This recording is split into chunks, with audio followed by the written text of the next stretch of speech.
Day to you.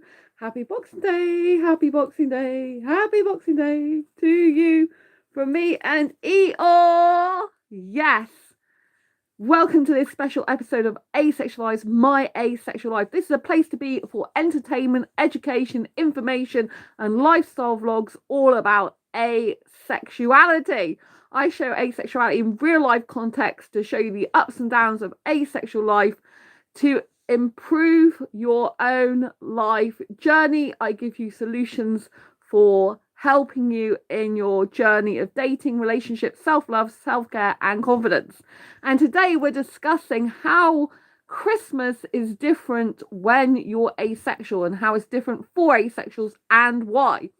So if that's something you're longing to hear about, then please do subscribe and hit the bell icon so you never miss an episode. Yes, I'm in the party mood. This cushion was from my best friend, who's actually poorly over Christmas, so get well soon to him.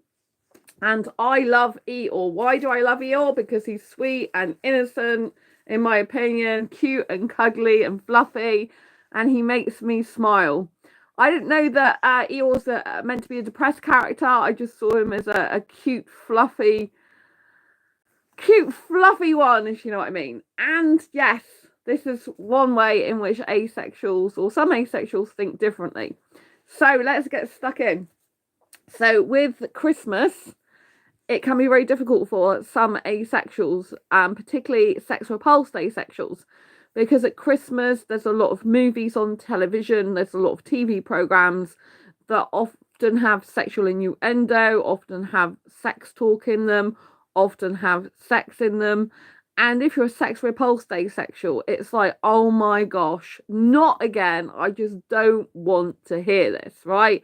And for me personally, it like spoils a TV program. I don't watch TV at my own home, but I watch it over my parents, because if I want to talk to my parents, then they've got the TV on the whole time. They're like TV addicts, whereas I'm very different to them in that respect. So I don't have a TV license. I don't watch TV in my own home.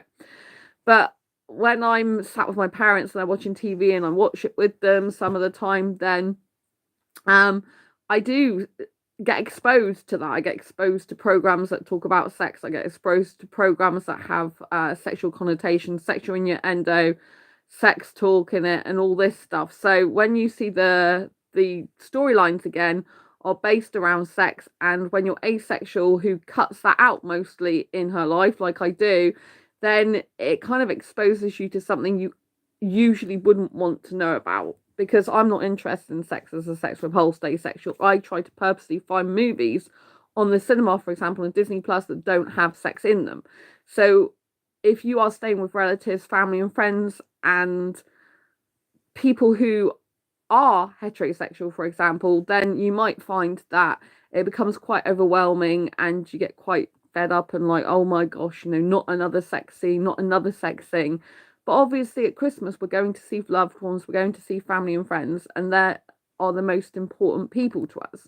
So we kind of have to put up with this other stuff if we are spending time with them and they love watching TV and they love doing this type of thing. So for asexuals who are sex repulsed, seeing sex in movies is kind of a really big turn off, and also seeing sex on TV and things like that, it's kind of no, not again, right? For some asexuals who are non-romantic, watching romantic Christmas movies at Christmas might be a real turn off for those people, because it's like, not another romantic storyline. Why does every movie or every TV program seem to have romantic storylines? However, did you watch Gavin and Stacey last night? I don't usually watch this program, but my parents did, so I did watch it with them. And there's two characters in it that at the very end did get married. But when they got married, they did not kiss. They said, we do not kiss, and they just hugged each other. So I said to my parents, are these asexual characters? Because I didn't usually watch Gavin and Stacey. And my dad said, well, they've got a kid in the movie, so they would have had to have sex to have that. So they think no, right? But obviously some asexuals have sex just to have children. So, and then they don't have sex again. But I thought it was very, very interesting. Someone who's called Anonymous in chat says, I hate romance movies. Now, I'm not an aromantic person, so I'm not someone who's absence of romantic attraction. I am actually a hyper romantic. So I adore romantic movies, but without sex in them. But for the people who are asexual who are non-romantic, some of those hate romantic movies, like I hate sex in movies. And it can be very uncomfortable for those asexuals, and it can be very like, not again, I don't really want to have to watch this again, especially not at Christmas, which is supposed to be a time of joy, relaxing, peace and happiness. So if you're watching and consuming things that are just not in a line with how you feel and think, it can be very disconcerting. It can feel like a disconnect between you and the world and other people, and you just don't relate to it. So this is how asexuality can feel different, and to heterosexuality, for example. And it's how asexuals can think differently at Christmas, because we are wired differently in terms of all of us have a lack of sexual attraction. Asexuality is based on a lack of sexual attraction.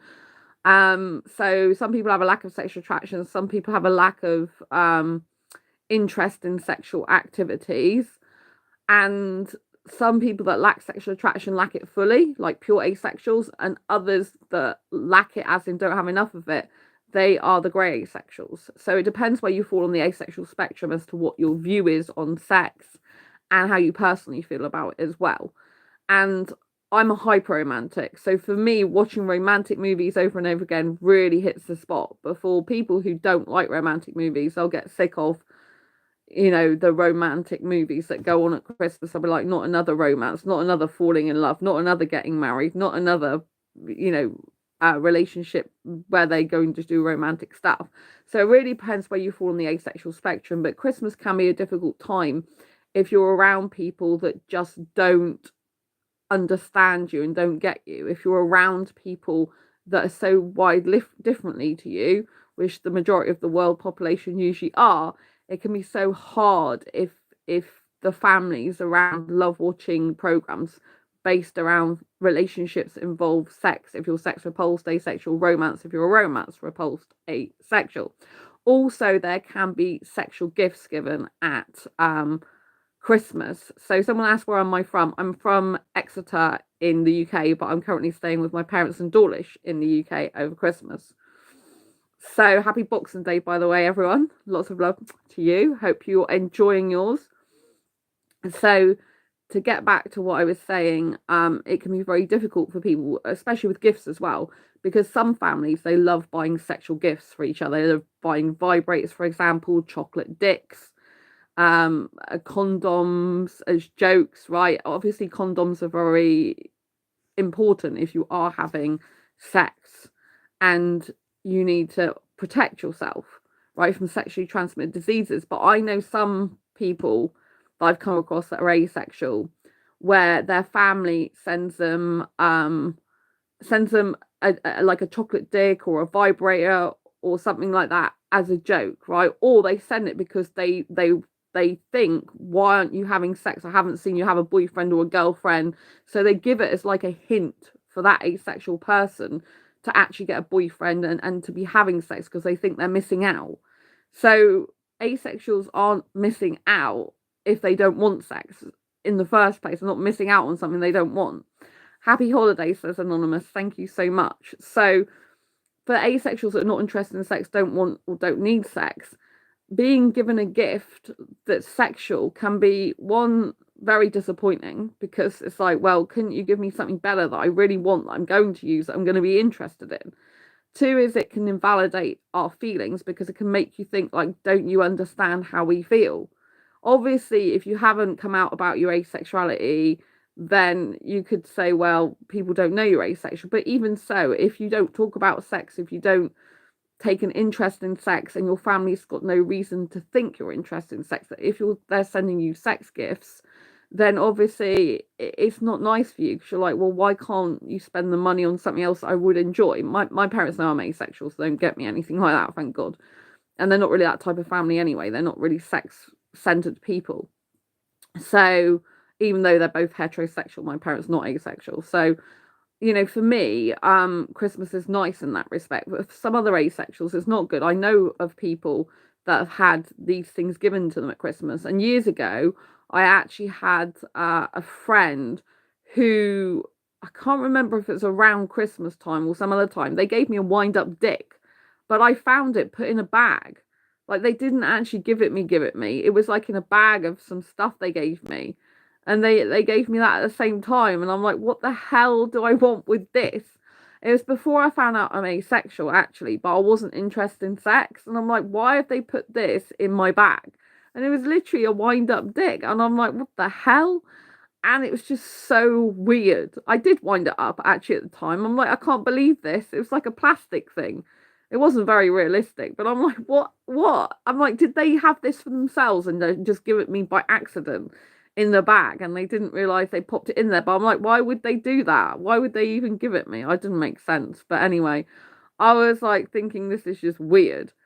And then I found out since that time that actually people who are asexual, and even when their family knows they're asexual, they can be given sexual gifts as a way of trying to push the asexual towards actually having something they think they're missing out on, when, like I've said, we're not missing out on something if we don't want, like, or need that thing in the first place. You're only missing out on something if you crave something and want something and need something. You're not having it, right? So I think, it's very insensitive. It's very kind of dismissive and not supportive if you've got people giving you gifts that is not just not relevant to you. So when and what you're interested in. So when I was in a relationship with a heterosexual guy years ago, Christmas was always what should I say, always a time when my heterosexual ex used to want sex with me, right? So this is going back like a long time ago now. So my last long-term relationship ended in 2011, right? I was with that guy a long time, and 2011, that's when it ended. And he was a guy who used to love, like, Christmas, because that was his time when he wanted sex with me.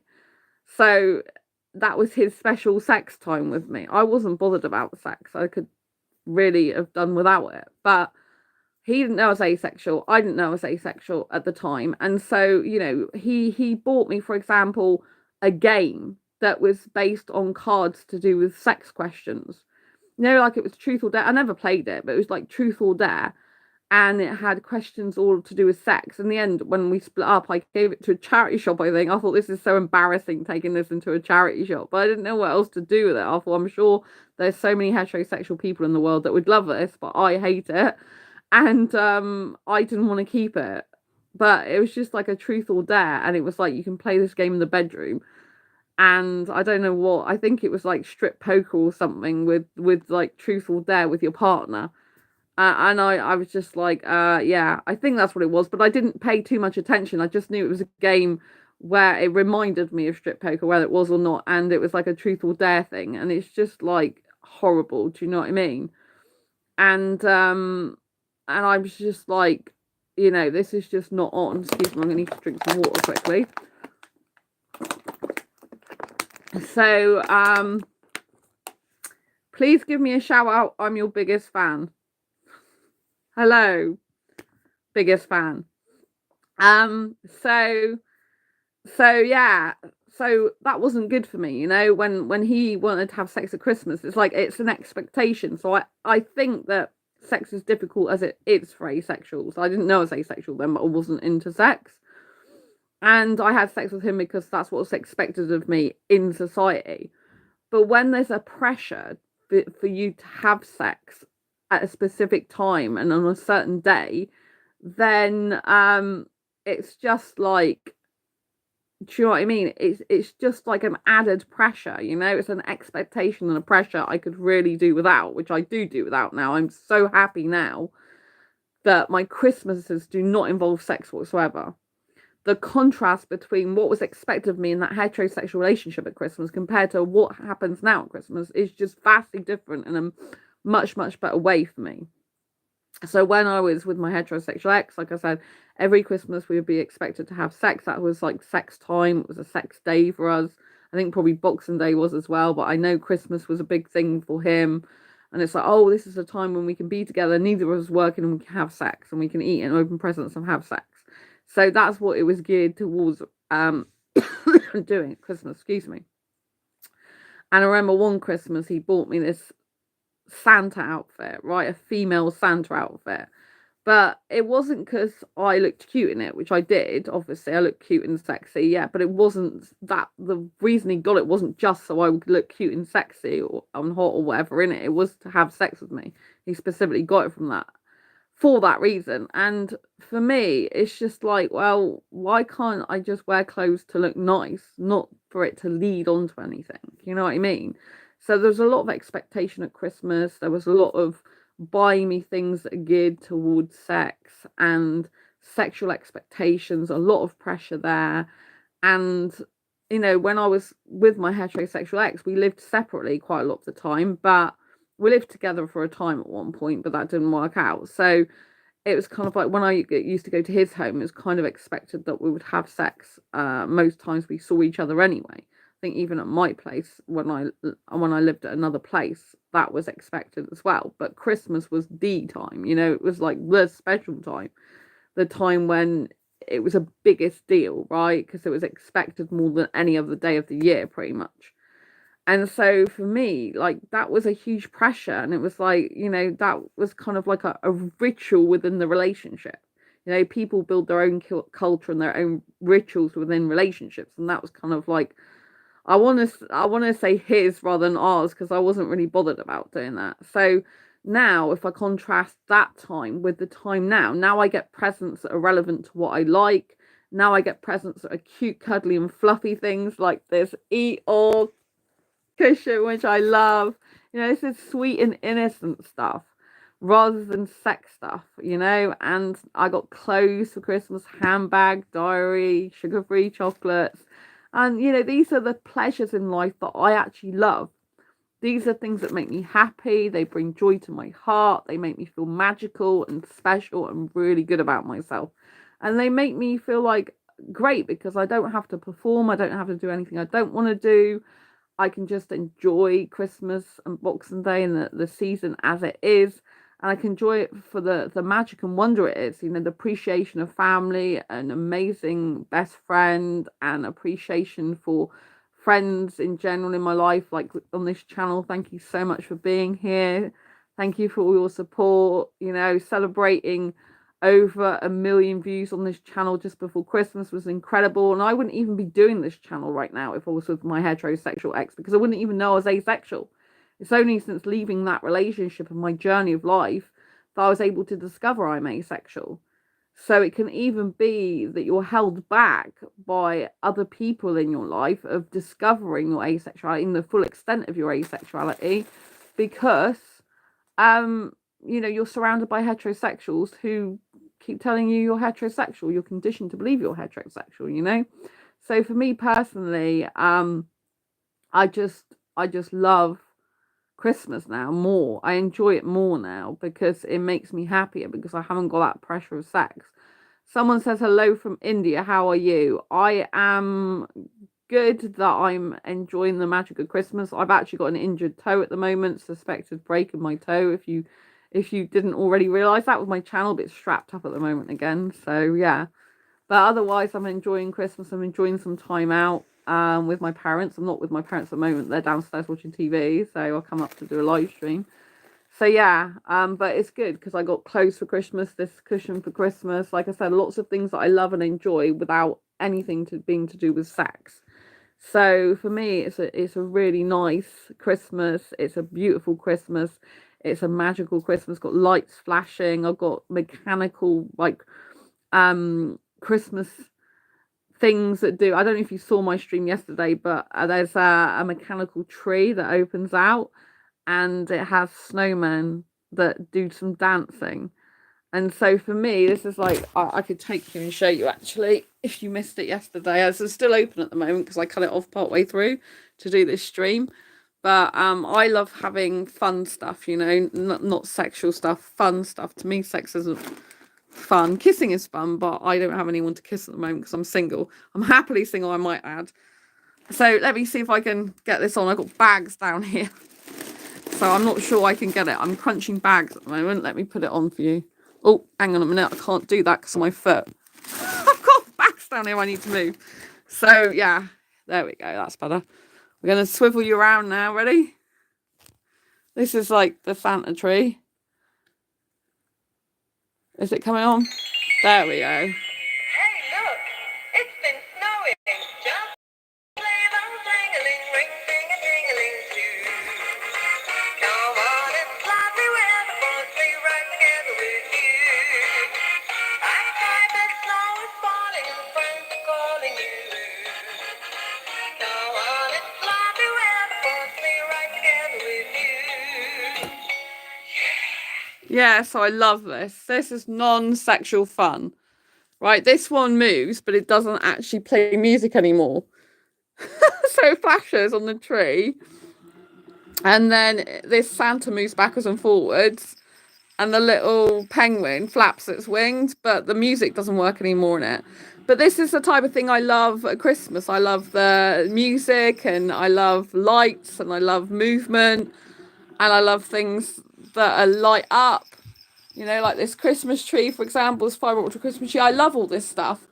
But this is non-sexual stuff. It's not even romantic. It's just beautiful. Well, for me, it's a romantic asexual. I probably do think this is romantic as well. But you know, it's just good stuff. And yes, this channel has gone over 1 million views. I brought my decoration that I had especially engraved, if you like.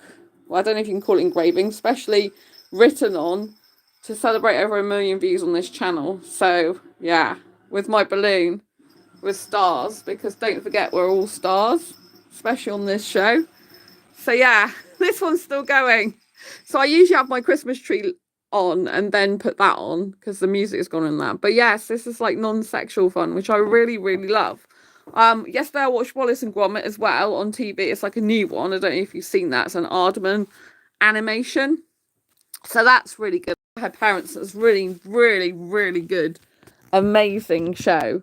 So I really love that. And I've got my top on that I bought myself, which is me saying, be bold, be authentic, be you. So you can get this on Amazon. Amazon.com and Amazon.co.uk. So yeah, I bought this as a Christmas present to myself, although I got lots of clothes from my parents this year. Because this is a message that I want to send to you at Christmas time, and always be bold, be authentic, be you. Right? Whatever sexual orientation you are, it's important to be you. And it's important to have Christmas how you want it. You know, some people go away for Christmas. They don't even want to stay at home. Some people don't want to stay with family and friends at Christmas. Some people like spending time on their own at Christmas. So whatever you know makes you happy is what you should do.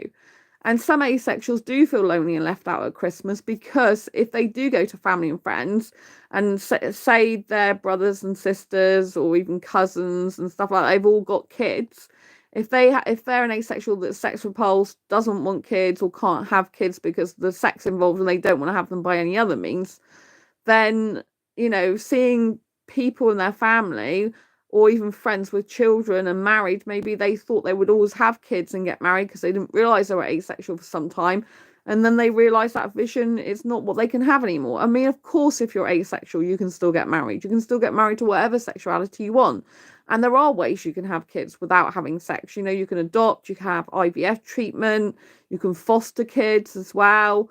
But there are some asexuals that are like, well, I wanted kids, and if I don't have them by natural means, I don't want them at all. And I know I don't want them by natural means because I don't want to have the sex to get the kids. So they decide not to. And for some asexuals, you know, they can't afford to have a child on their own, or, you know, because they're single, or they don't want to bring a child up that's just got one parent.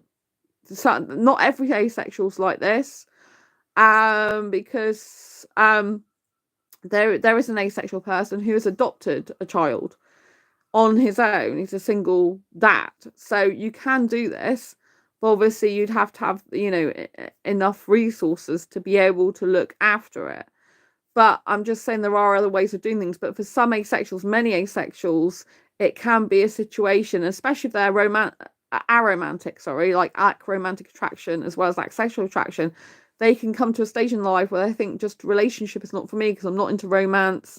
I'm not into the typical like getting married and having kids, or I just can't find the right partner because I don't want sex, and the majority of people do.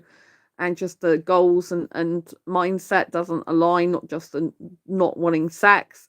And so it can be very difficult. Some asexuals can feel lonely and left out, that they see family members and friends who've got, who know, are married and got kids and got their typical family life. And some asexuals can crave that, but think and believe they can never have it because they are asexual. And it's that asexuality that stops them having relationship the majority of the time, because there's a lot of people that want and need sex in a relationship, and when an asexual person doesn't want or need sex, they think, well, I can't get what I want, I can't have the family I envisaged for myself or the life I thought I was going to have, because my asexuality prevents me from doing that, or that's a reason why I can't get the right person to be in a relationship with to have this stuff. So it's really, really difficult. And I haven't met the right person for me. And at the moment, though, I'm very, very happy being single. I've come to a stage at the moment in my life where I'm very, very fortunate that I am thinking I enjoy being single. But some people don't.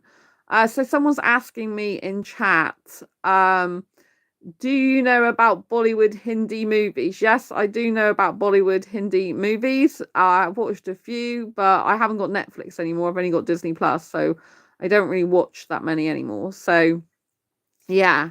But I love Bollywood movies in terms of like the music and stuff like that, and the fact it's Indian people in it most of the time. But some of the women are treated badly in Bollywood movies. Like if you look at Bollywood movies, it's usually a sad storyline, and also the in Bollywood movies a lot of the time the woman is expected to forgive a guy who's done bad things. Is expected to keep the whole household together despite her own feelings.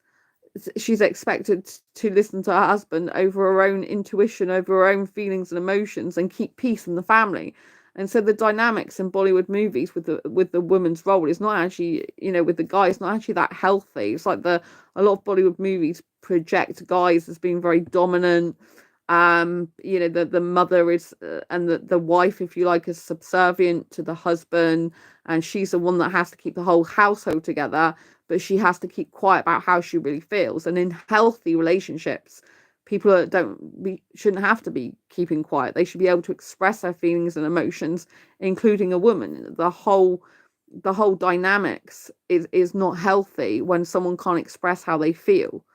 And that's a very good point in terms of asexuality, because a lot of the time when we're asexual and we're with people around Christmas who are heterosexual, whether it's family members, friends, associations, if they're really into sex and they like sex talk, they might be talking about sex, they might be watching programs with sex, they might be doing, having sexual innuendo, having sexual gifts given to each other, and they might be really enjoying it, and you might feel really left out. You might be like, well, what is this? And you might feel that you can't express how you feel because they just won't understand you. Because in healthy relationships, you should be able to express how you feel. And if you're an asexual person who is in a relationship with a heterosexual person, you need to be able to express how you feel in terms of what happens with the sexual side of your relationship, the physical side, but also the emotional side. Asexuals live through a deep emotional connection. So it's important at Christmas to get your asexual needs met. If you're an asexual person who is having sex with a heterosexual, despite the fact you're asexual yourself, you need to still be making sure you're getting your needs met. This means having time out from the sexual stuff if it gets too overwhelming from you. This means, having some presents that aren't to do with sex. This means having some joyous, magical, special moments together with your partner that aren't revolving around sex and pressure for physical touch and anything that makes you feel uncomfortable. You shouldn't have to put up with anything that makes you uncomfortable at any time of year. But at Christmas, there seems to be a lot more emphasis on sex and sexual stuff, especially when people aren't working, because, heterosexuals tend to focus on other things then, like work can get in the way of sex drive, for example, for heterosexuals even. But when a heterosexual person's not working, they got time off, that's when they think even more about sex usually, because it's like, oh, I'm not working now, I can relax, so I can have good sex, is what they think, right? But obviously if you're an asexual person who is not sex repulsed, but you're not so into sex, if all the Christmas it's surrounded by programs and kind of like pressure to have the sex and kind of a lot of sex talk, it can be still overwhelming. It can be too much, because asexuals that have to asexuals, well, I was going to say asexuals that have to negotiate sex are usually the asexuals that feel overwhelmed by it. So some asexuals have to negotiate times with their partner. They're going to have sex if they're an asexual who is not so keen on sex, because otherwise it just becomes too much. It becomes too often, too frequent, and too much pressure.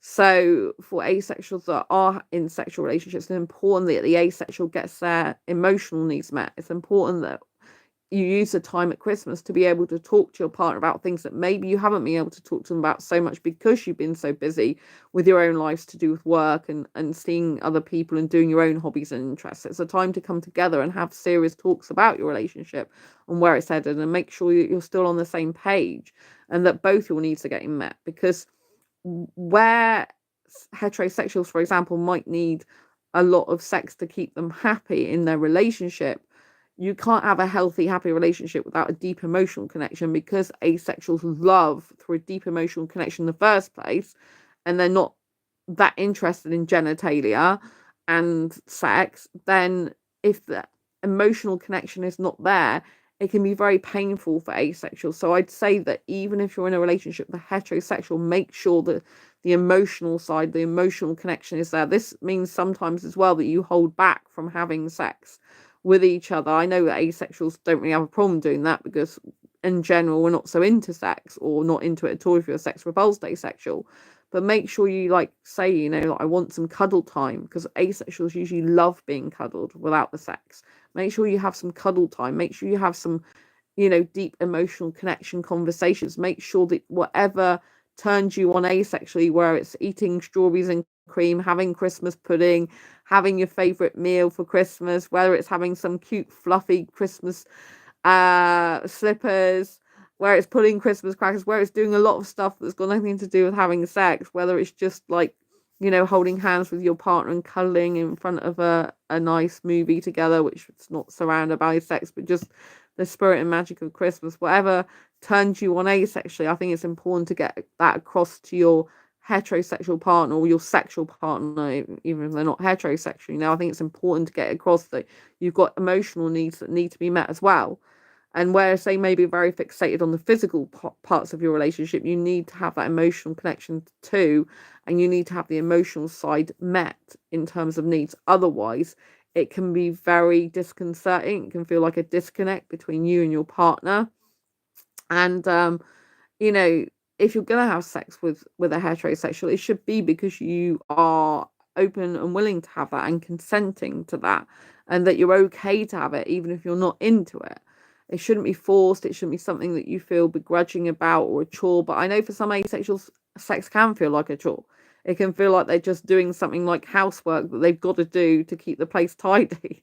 It's a task that needs to be done even though you're not really into it, right? And so for some asexuals, sex is a chore for them because it's something that they're not really interested in. They're going out of their way to do it even though they don't really want to, or they're not really bothered about it because they don't really need that in the first place, right? So, but there are some sex positive asexuals. They tend to be on the more sexual end of the asexual spectrum. And, for those really sex positive asexuals, they haven't really got that much of a problem with sex. I mean, some asexuals say they enjoy the physical sensation of sex. So it really depends on the asexual. But for those of us that are not interested in sex or have little interest in it, it can be very overwhelming Christmas if you're not used to spending so much time with your partner, and then they have time off over Christmas and all of a sudden they're very sexually driven. And whereas, like I said before, that work might get in the way of their sex drive and their ability to have as much sex with you, when it comes to Christmas, it might be like, whoa, you're expected to do it every day and like multiple times a day or whatever, because they're off work and they're like, well, that's one of my pleasures in life is sex, so I want it a lot with you because we're both off work now or whatever. Do you know what I mean? So that can be very overwhelming. It can be very like, oh my gosh, I just want to relax and chill out. I don't want to be doing that because it is work, it's especially if you're a sex repulsed asexual, or if you're not so into sex, it's more work. It's like going to work, because it's like, if you're not into it as a pleasurable activity as such, and you don't think like, oh, I really want to do this now, like it's more like, oh, I know my partner likes it, so I'll do it. It's more like you're doing work, because it's an effort for you to do it, and you're going through like the process of doing it rather than just jumping in and using it as a play adventure. You're thinking about it. Asexuals tend to think about what they're doing more in terms of sexual acts. They tend to have to think through things more logically, and they're so busy focusing on like the performance side of things and what they got to put where, that they're not really enjoying it anyway. They can't really take in the experience, the physical sensations of it as much, because they're too busy focused on trying to get it right, because it's not something that comes naturally to a lot of asexuals. Ethan asked me in chat, is that a dog at the top left? No, that's actually my guinea pig Angel that died 2 years ago, December the 4th. So I believe it was. Yeah, this here. So that's me with my, I don't know if you can see the cushion up there. See the top left, that's me, and that on my lap was Angel, my guinea pig. So my mum and dad had a cushion made, one for them and one for me. I've still got it, but I can't put it out at the moment because it's too sad for me. But yeah, that was my Angel guinea pig. She was beautiful. She's on this channel actually, so you can see videos of her if you type in Angel in my search button. But she was a beautiful guinea pig. So yeah. But she's no longer on planet Earth. So it's December the 4th, I think it was, 2022, that I lost Angel. So she died in my arms, actually here. Which I don't want to talk too much about at Christmas, but yeah, pneumonia in the end. She had a lot wrong with her, but it's pneumonia, and then had a stroke. The vet said went on her side, and so she died in my arms, which was very difficult. But I was glad I was there for her. I was glad I was there till the very, very end with her last breath. So it's always a difficult time, obviously, if you've lost pets or family members, or pets are family members, aren't they? So it's always difficult if you've lost them, especially around Christmas. That's how Christmas can be sad for people, whatever sexual orientation you are, if you've lost loved ones at Christmas. But I always love Christmas, regardless of what happens. I love Christmas. I love the magic of Christmas, the wonder of Christmas, the celebration of Christmas. I'm grateful for the things I do have in my life, despite the fact I haven't got Angel anymore. I think about her quite a lot, and I am glad I had the time I did with her.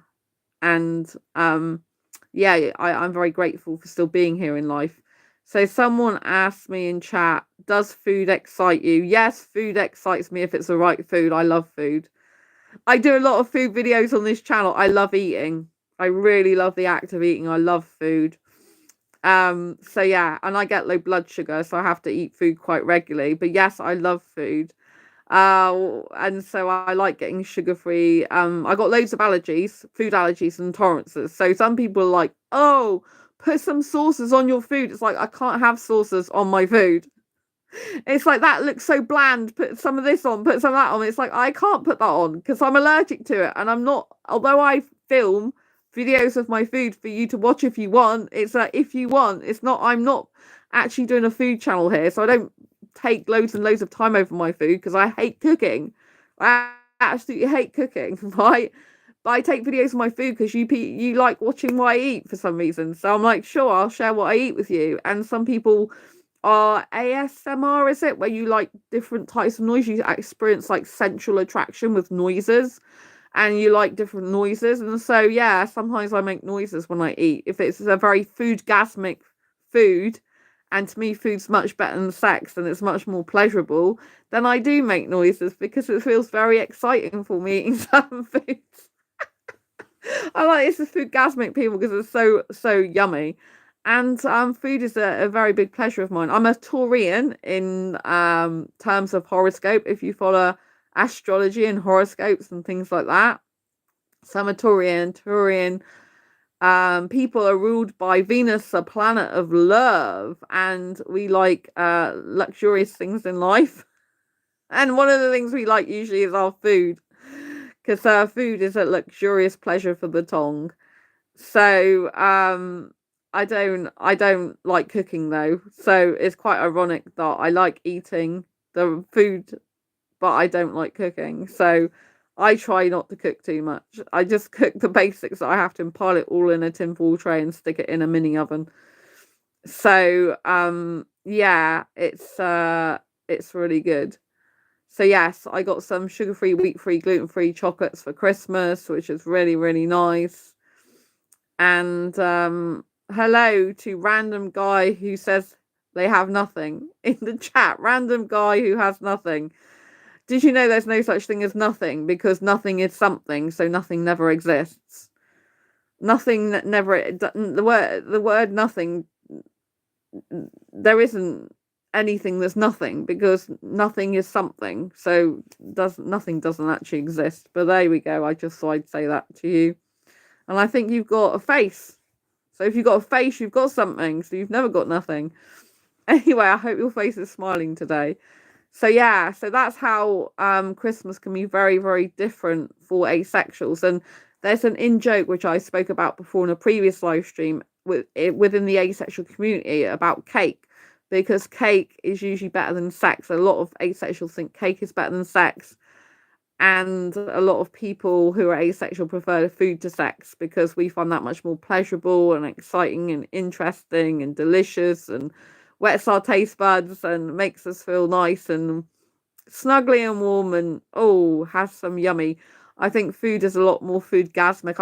I mean, even when I've had sex in the past, because I'm an asexual who has had sex in the past, I don't orgasm. Like, I understand what one of those is from what people tell me, but I'm not even interested. People are like, oh, you're missing out. I'm like, no, I'm really not. I'm not interested. I don't like my body being out of control. I'm not interested in my body being out of control at all. I don't like that. I don't like doing anything like that. And, I can come without orgasming anyway. I don't need to orgasm to do that. So yeah, but I'm not interested in having sex anyway. I haven't had sex since 2011, and I'm so happy about that. And I'm so happy that every Christmas since, I've never had to have sex. So October 2011 was the last time I had sex with my heterosexual ex. And so since since this Christmas in 2011, that's the first Christmas I never had to have sex. So it's good. I mean, you never have to have sex, but I did consent to the sex I had with him. But it's just like, it was expected of me, and it's something I thought I had to do in a relationship to keep the guy I was with at the time happy, and he liked it, so I went along with it, and I liked kissing him. I was much more into the kissing, so I did that. But the fact I haven't had to have sex since October 2011, and I've been free every Christmas since of having to have sex, it's just great for me. Now I can focus on other things. Now I can focus on seeing my family and spending time with them, because, life's very precious, and I've got my two parents still, thank God, for this Christmas. I thank God for that. My dad was rushed into hospital in January this year, and he's on permanent oxygen now. He's got COPD, so he has to have a tube up his nose all the time to breathe, because he can't live without having permanent oxygen. So he's lucky to be here, and me and my mum are very lucky to still have him for Christmas in 2024. So hopefully he'll still have many more Christmases with us. But that's the true gift of Christmas, life. If you've got someone who is seriously ill, dependent on oxygen, having oxygen pumped into them 24/7, for them to just be here and be alive still for another Christmas is the gift of Christmas. That's the most important gift. I said that to my dad. The most important gift is you're here for Christmas, because it is. At the end of the day, whatever gifts we get given, the gift of life is the most important thing. The gift of love, the gift of appreciation, the gift of caringness, the gift of kindness and compassion, the gift of understanding each other. Anne in chat says, I'd rather have a cup of tea than have sex. Oh, that's great, Anne. Anne Hollowell. So,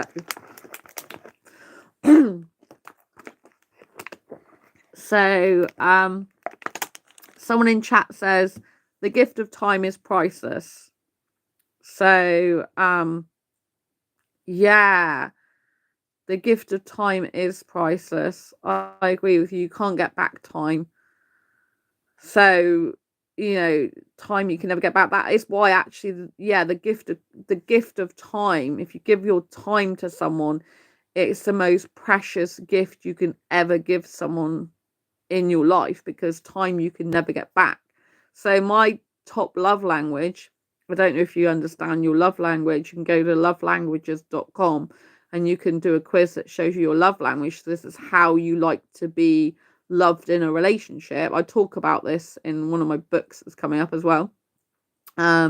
Asexual Guide to Sex. Interestingly, I've been working on that book since June 2019, and I talk about love languages and that. So mine is quality time. My top love language is quality time. And so when you give your time to someone, that is the most precious gift because you can never get it back. So I like quality time with someone. That's my top love language. My second is a joint second, which is words of affirmation and physical touch, surprisingly. So even though I'm asexual, I do love physical touch. If I'm in a relationship, I love to hold hands all the time, kiss, cuddle, be very, very physically affectionate. I like to be holding my guy's hand all the time. I'm not in a relationship anymore. So I love physical touch. Even though I'm asexual, I still like a lot of physical touch, but with clothes on and only being touched in certain places. So Anne says, I have got COPD, but still smoking though. I don't know how you can smoke with that. Wow. I mean, my dad's never smoked. My dad, unfortunately, was involved with asbestos years ago, and he's been a blacksmith. So that's damaged his lungs basically, but he's never smoked in his life or done drugs. So my family don't do that type of thing, luckily. But yeah, I can't imagine how that is. My dad's on permanent oxygen now. So someone in chat says people forget that relationships are hugely built on mutual history. That time you spend with someone is incredibly important. Learned that when building relationships with family members. And then Anne says, sorry about your dad. Thank you. Yeah, relationships are interesting, you know. You can have unhealthy or healthy relationships. So some people do have mutual history and still don't get on well in relationships. It depends what your family dynamic is. I mean, I have a friend on this, who comes on this channel sometimes in chat, and they had to leave their family because their family was abusive. They've mentioned this in chat, so that's why I'm allowed to share it. So it depends, you know. Some people at Christmas, they cannot be with their family because they have a history of being abused by their family or neglected by their family, or having some other dynamics going on. So there are obviously some asexuals, or this person's asexual as well, will have that dynamic, and it's dreadful, and they have to get away from that environment for their own life and safety and well-being. So fortunately, you know, I'm able to spend time with my parents at Christmas, but some people, even though they've got family, they can't spend time with them because that time is abusive time and they had to get away. So do you know what I mean? I feel for the people that aren't able to spend time with their family or relations because the family system is toxic, and it's too toxic to return there for even Christmas. Like, some people have toxic family dynamics, and they still see each other at certain times of year or under limited circumstances or limited time, but others can't even spend any time with their family. So that can be quite lonely and isolating and difficult time for them, because they're like not got what other people have, if you know what I mean, or what they think other people have. So let me just see what else is in chat. So we discovered my father's father was not his biological father. Being in a relationship with the biological family taught me a lot. Wow, interesting. Yeah, family dynamics can be very, very complicated. I don't go into much about my family dynamics, really. It can be very interesting and complicated. My mum's parents have both passed away now, but my mum's mum and dad were married quickly, and they were together for the life of my mum's mum. But my mum's mum died young, and then my mum's dad remarried my mum's auntie, which I think was my mum's sister. That's some of the complication. It was so basically my mum had a mum, and then that mum died young, and then her dad remarried my mum's auntie. So that and they're all dead now, passed away, those people. But it's, you know, it gets complicated family dynamics, doesn't it? So this person says, chat, I am also estranged from my family. Been about 2 years since we've been seeing each other. So, and Anne says, I don't see a lot of my family now. So, I'm so sorry that you're going through difficult times. I mean, are you feeling better because you don't see your family, or are you feeling like you wish you could see them? Because I think sometimes it's difficult, because some people really are happy they're not seeing their family because they left the toxic family system. They feel like relieved of that. They feel like better, and sometimes it can be because of someone's asexuality that they had to get away from their family. I'm lucky in the fact that my parents just accept that I'm asexual, and they actually understand me better because of it. Because I've been nudity repulsed for years, and my parents didn't understand that at all. They thought I was just insecure or whatever, and they know that it's to do with my asexuality now. I'm just not into sex, and I don't like nudity either. And genitalia I'm not interested in. So they know that, and they're better than they were even with me, because they used to laugh that I didn't want sex, and then they realised, oh, when I said I'm asexual, that it made sense. Because people in general don't know about asexuality, do they? So for some people, though, family members like taunt them, or they're horrible about their asexuality. They, especially in foreign countries, they can disown them if they found out the person's asexual because they think they should be heterosexual. So it can be a very difficult time for people. Some people are actually, I know some people that end up being lesbian, and their family, or gay, and their family does the same thing. They push them out of the community, push them out of their family system, and don't want to know them because of their asexuality, which to me is just stupid, because it's like, it's their sexual orientation. You can't help what sexual orientation you are, whatever sexual orientation you are, and everyone is equal, and love is love. It doesn't matter what gender you love and how you love. The fact is that you're capable of love. Everyone's capable of different types of love, and every love's valid. Every type of love's valid, regardless of what gender or how you love that person, regardless where sex is involved or sex isn't involved. It's all valid. But until society changes, I don't think we're going to see much change on that front, unfortunately. We just have to keep people understanding about asexuality, what it actually is, and about other sexual minority orientations. Everyone's valid, whether you're heterosexual or bisexual or homosexual, pansexual, asexual. Every sexuality is valid, and whatever type of love you feel is valid. It's real and it exists. Do you know what I mean? No one can take that away from you. So someone said in chat, I realised I placed a lot of expectations because of genetics, when in reality it's hard to think of someone who just popped up as family. So building that relationship is challenging. Thank you for saying this. I think your name's Poopy Pie, but I'm not sure if I'm saying that right, because the lights going on the screen. So that's why I'm not reading your name out much. But so this person says, I've had so much peace, although there are bursts of grief and missing, more so for the people I wished they could have been at versus the person they are. So let's just pause a minute, because that's very important. So yeah, when you're living in life with a very challenging family dynamic, and you can't actually see them at Christmas,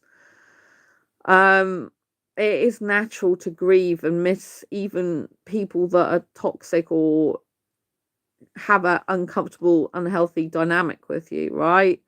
And I really understand when you said that people, you're grieving for the people you wished they were and could have been, rather than the person they are. And this is true of relationships. If you've been in a relationship, whether it's romantic or not romantic, but you love that person, you're in a relationship with them, you can grieve the person that you wished they were, or the promises they made you. Because some people, when you get into a relationship, like I had a relationship earlier this year, and I was promised a lot by that guy. I was promised, like, oh, I want to marry you, I want to move in with you. I've never been interested in marriage for years, but I was actually even considering it with him, like, years later, maybe like in 5 years time plus. I thought maybe, but I've gone back to the state that I really don't think I want to get married ever. Well, I know that I don't want to get married ever, in my opinion, but sometimes my romantic side takes over, and I'm like, oh well, it could be good in a romantic sense. But anyway, it's a promise of all this future together with him, and everything would be great, and he would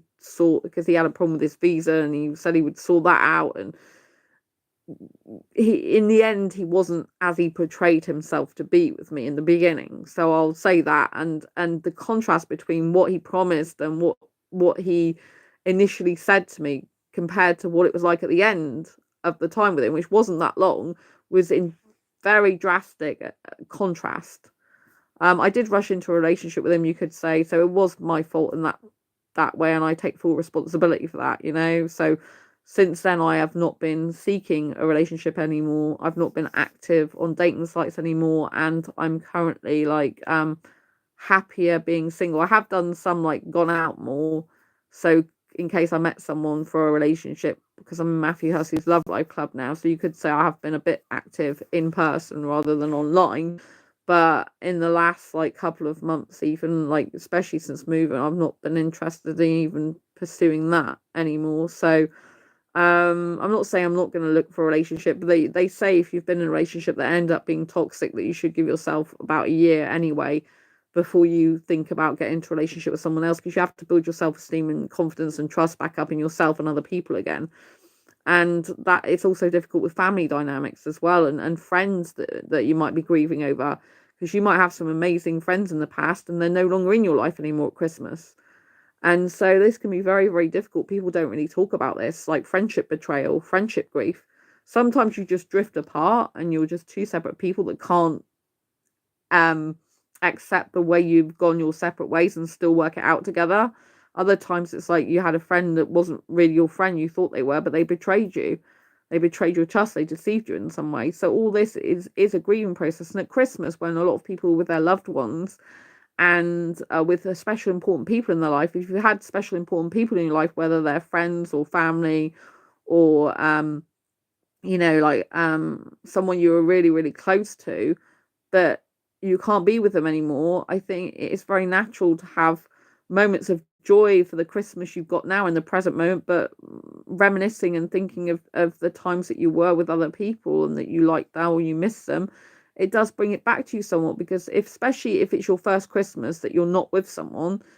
So if you've been in a relationship, for example, and last Christmas you were in that relationship, you were enjoying the relationship, and then you've had to split up with a person this year, or move away from them, or just stop talking to them, that can be, you know, that can be very difficult, because it can be like, this is my first Christmas without that person. This is the first year, like I'm not going into the new year that I'm going to be without them. And a lot of the time we do have a vision for how we think people are going to be in the relationship in the future with us, and when that vision is not true anymore, it doesn't happen, it can make us feel very sad, very lonely, and we can still grieve, or grief can come back in bursts. And I think it's important to give ourselves some grace and know that, like, even if you think you're over someone, all of a sudden something might trigger you on the that might be something someone says, it might be a Christmas card, it might be a decoration, maybe you decorated the tree with them last year. Maybe there's a piece of tinsel you bought at a shop together, like a different color or something to what you usually buy. You know, maybe it's just a gift that they gave you at Christmas last year and you still got it, or something like that. And you can just bring back memories.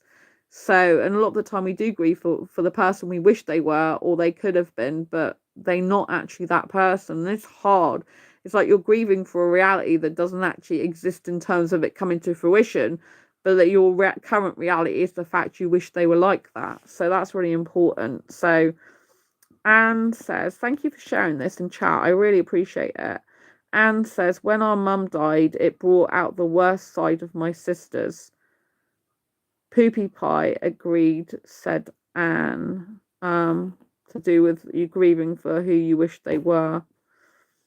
So, Poopy pie, I come to accept that they love me more like a kitchen appliance. They enjoy the convenience and services I provide and not me as a human. I'm so sorry. Unfortunately, I think a lot of people can understand where you're coming from, because I think some people that are watching right now or watching this on a replay, I'm live at the moment, when I'm talking to you in this moment, but I think some people can relate to that, and it's unfortunate that people who are toxic in families, they don't realize that how their behavior, how their words and their actions affect other people. They're like oblivious to it.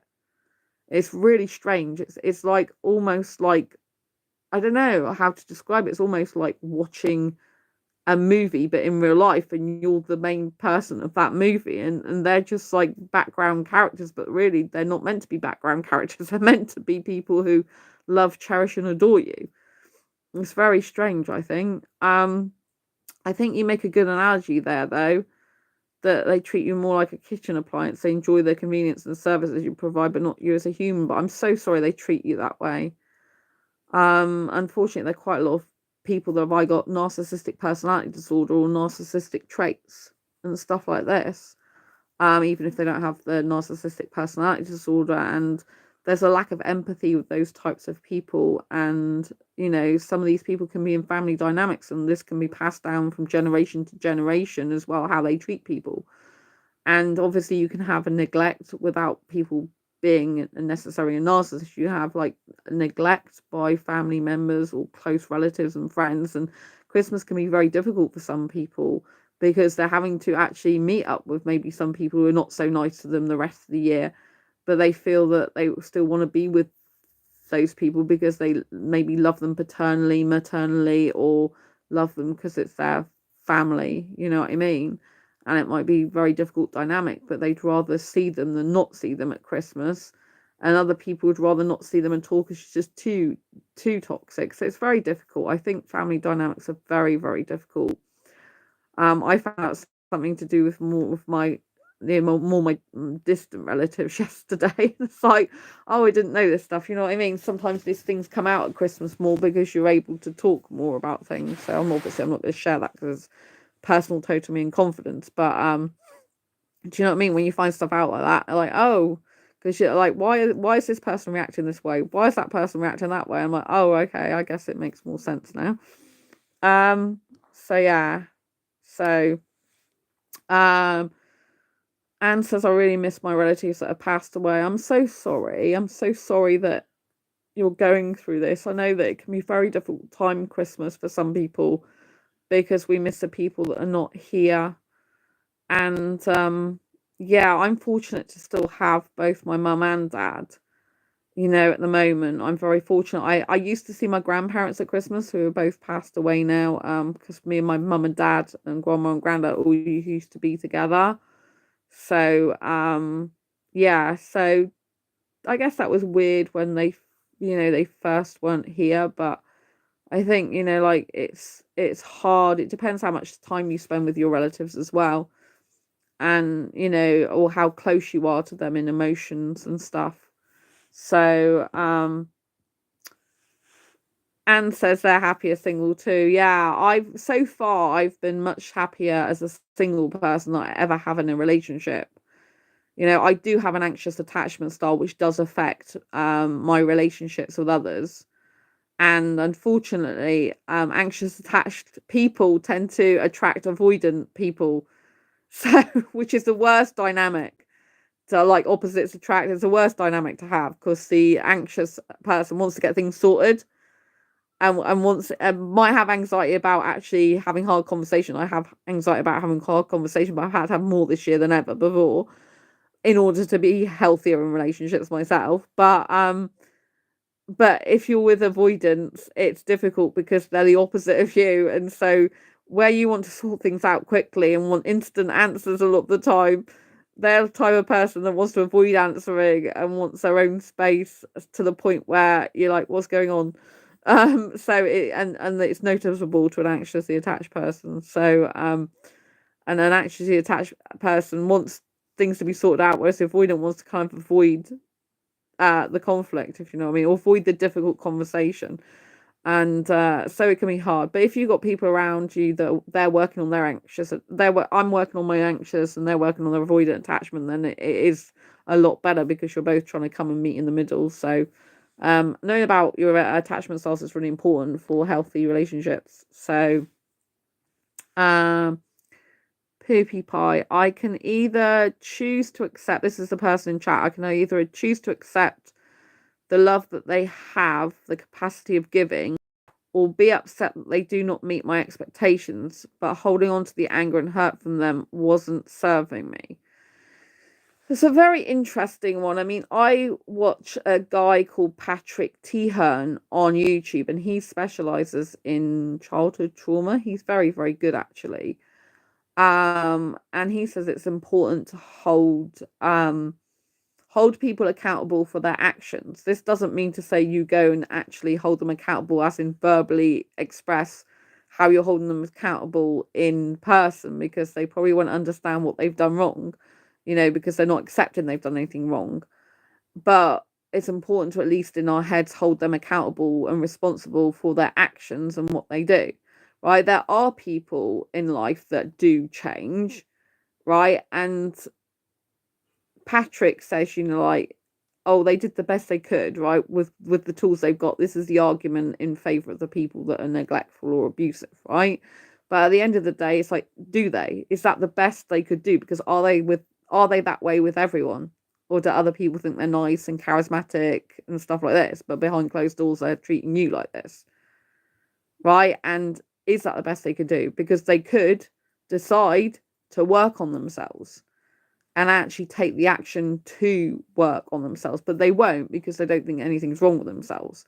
So I think in these situations we have to accept that they're not going to change, but that doesn't mean to say they're right in what they're doing to you, if you know what I mean. If we spend any time with people who are like, are not good for us, we have to accept the fact we choosing to do that, but we have to also understand in our head what these people are capable of to protect our own health and well-being and safety. You know what I mean? Because you can't really be totally safe with someone if they're not fully aware of their actions and the impact they have on specific you. But some of these people are aware.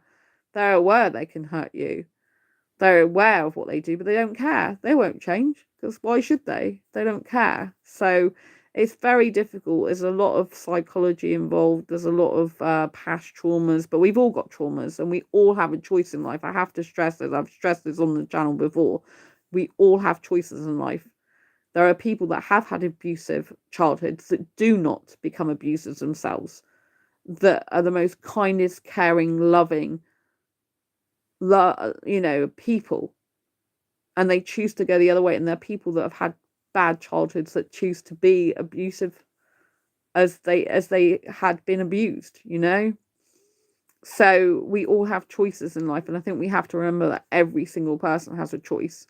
And if they're not treating us well, it's hard in family dynamics, because we've got to, I would suggest, like, if we want to see our family, to limit the time we spend with our family or how we see them, and also put in safeguards, so that if you're in a situation where this person's probably going to hurt you, upset you, cause you some grief or pain because their actions and words are not going to be nice, that you safeguard yourself in some way. So you have like how to have time out. You've got a space you can go to get away from them. You've got a reason you can move out of the way if you like. There's things that you can do on your own in order to cope with these situations, because it is hard at Christmas. Like, you might want to see people who, despite the fact they're toxic and they're dynamic with you, you want to see them because you love them, because they're your family. You're grateful to have family still, even if they're not nice to you. You still care about them despite how they are with you, but yet you have to protect yourself as well. Does that make sense? So but it sounds like Poopy Pie, over time you've come to understand how the dynamics can work best for you, and you're very fully aware of the situation. I think it's commendable to you for recognizing and doing all the work to understand the dynamic. I bet they're not doing as much work on themselves or the thoughts of how they affect you. Poopy Pie, so I forgave them this past week. Thanks, Home Alone, for tugging on my heartstrings. Laugh out loud. I accept that we won't be close or go back to how things were, but I was able to tell them how I felt and that. Well, that's amazing you were able to tell them how you felt, because some people who have abusive or toxic families, they can't actually tell them how they feel because it's unsafe to do so. And so they can't actually share how they feel because it's unsafe. And if they did share how they feel, they might get a backlash or shouted at or worse, So it's good that you're able to share how you feel, because I do think that provides some relief. Just even saying, you treat me this way, it's good if you can do that. It's a good thing for you to be able to do. It kind of gets it from within, suppressed within, to be able to come out. I think that's very healthy. So you should be very proud of yourself for doing that. I bet it wasn't easy at all. So yeah, helped release my anger, which allowed me to forgive, although I know I still need to maintain my boundaries. Yes, you must remember these people don't change, right? However much they might show good qualities, sometimes they might have spurts of being nice. They might have some goodness, because I'm an empath, so I can see good things in pretty much anyone. Like even guys who have been abusive towards me in the past, I still can see usually sometimes they were good and some things I liked about being with them, right? But overall, I have to remind myself this is an abusive, toxic person. This person's no good for me. They're not healthy for me. Because if all we do is focus on the good stuff and we ignore and be blinded to reality of all the toxic and negative and bad stuff, we can then end up kind of getting even possibly back in a relationship with someone who's no good for us, because we focus too much on the just a narrow piece of narrative with this person rather than the actual overall picture. Do you know what I mean? So, but it's important that it helps release your anger, and you did it for yourself. So, Anne, I love my pets. Their love is unconditional. Yes, I love pets as well. Unfortunately, I can't have any anymore. So I had to move last year. I've had to move again this year, and so I can't have pets where I live anymore. But excuse me, it was very traumatic because the pets I had, they all ended up having things wrong with them, like genetic defects. I ended up having operations, and this went on for years because I had a lot of guinea pigs. I've got a very, very kind of like spiritual connection with guinea pigs, and so that was difficult. So yeah, my angel's gone now. That was in December 2022, just before I had to move, actually, at the beginning of January 2023, and I had to move again now.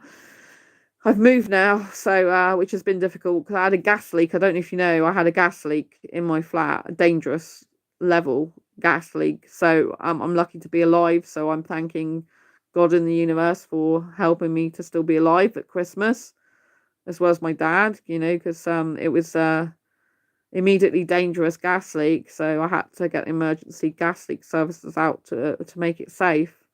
So Anne says, "Oh, I'm sorry. Thank you." Yeah, I've had a lot of problems with the new place I moved to. Overall, I think it's nice aesthetically in terms of like, and practical in terms of the layout, but I've had nothing but problems there so far. Overall, so it's just been a nightmare for me. There's been so much wrong with the boiler, and that resulted in a gas leak in the end. So I'm glad. Mike Hawk sends his regards. I don't know who Mike Hawk is, but thank you. So yeah, so I'm just I'm happy that I'm alive, really, because that could have been fatal for me. So yeah, it's a when you have things that happen in life that can be a matter of life or death, then you end up being even more thankful to be here at Christmas. Do you know what I mean? So I am very grateful to be here still. I'm very thankful. I'm thankful that I, realised what was going on and stopped that. So it's been repaired now. The people who repaired it, they've come out to do 2 more tests. They've done 3 tests now to show it's safe, but it's been a very, very stressful time for me. And I'm just really happy that I'm still here and alive, to be honest.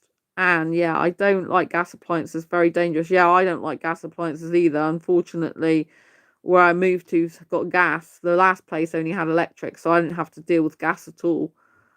And so yeah, and when I moved to this place, I'm like, oh my God. I mean, it's good because I'm not homeless, because my landlord was selling up, so I had to move and I had to find a good place, and this was the best place I actually found.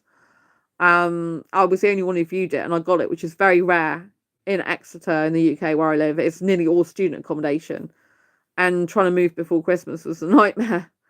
But I managed to find it. The other places, they were too small. A lot of them were in really bad areas, and it just didn't have the facilities I needed. So but this was the only one I looked at. It took, well, I looked at it on the 23rd of September, and the contract started on the 23rd of October, but didn't move in till the 5th of November. And even when I moved in that night, there was a leak in the bathroom, so I had to be called and sort all that out. And ever since I've moved in, there's been problems, but I'm hoping that most of them will be behind. At the moment, I've got a squeaky toilet in the last 7 days. I'm like, oh my lord, not another thing.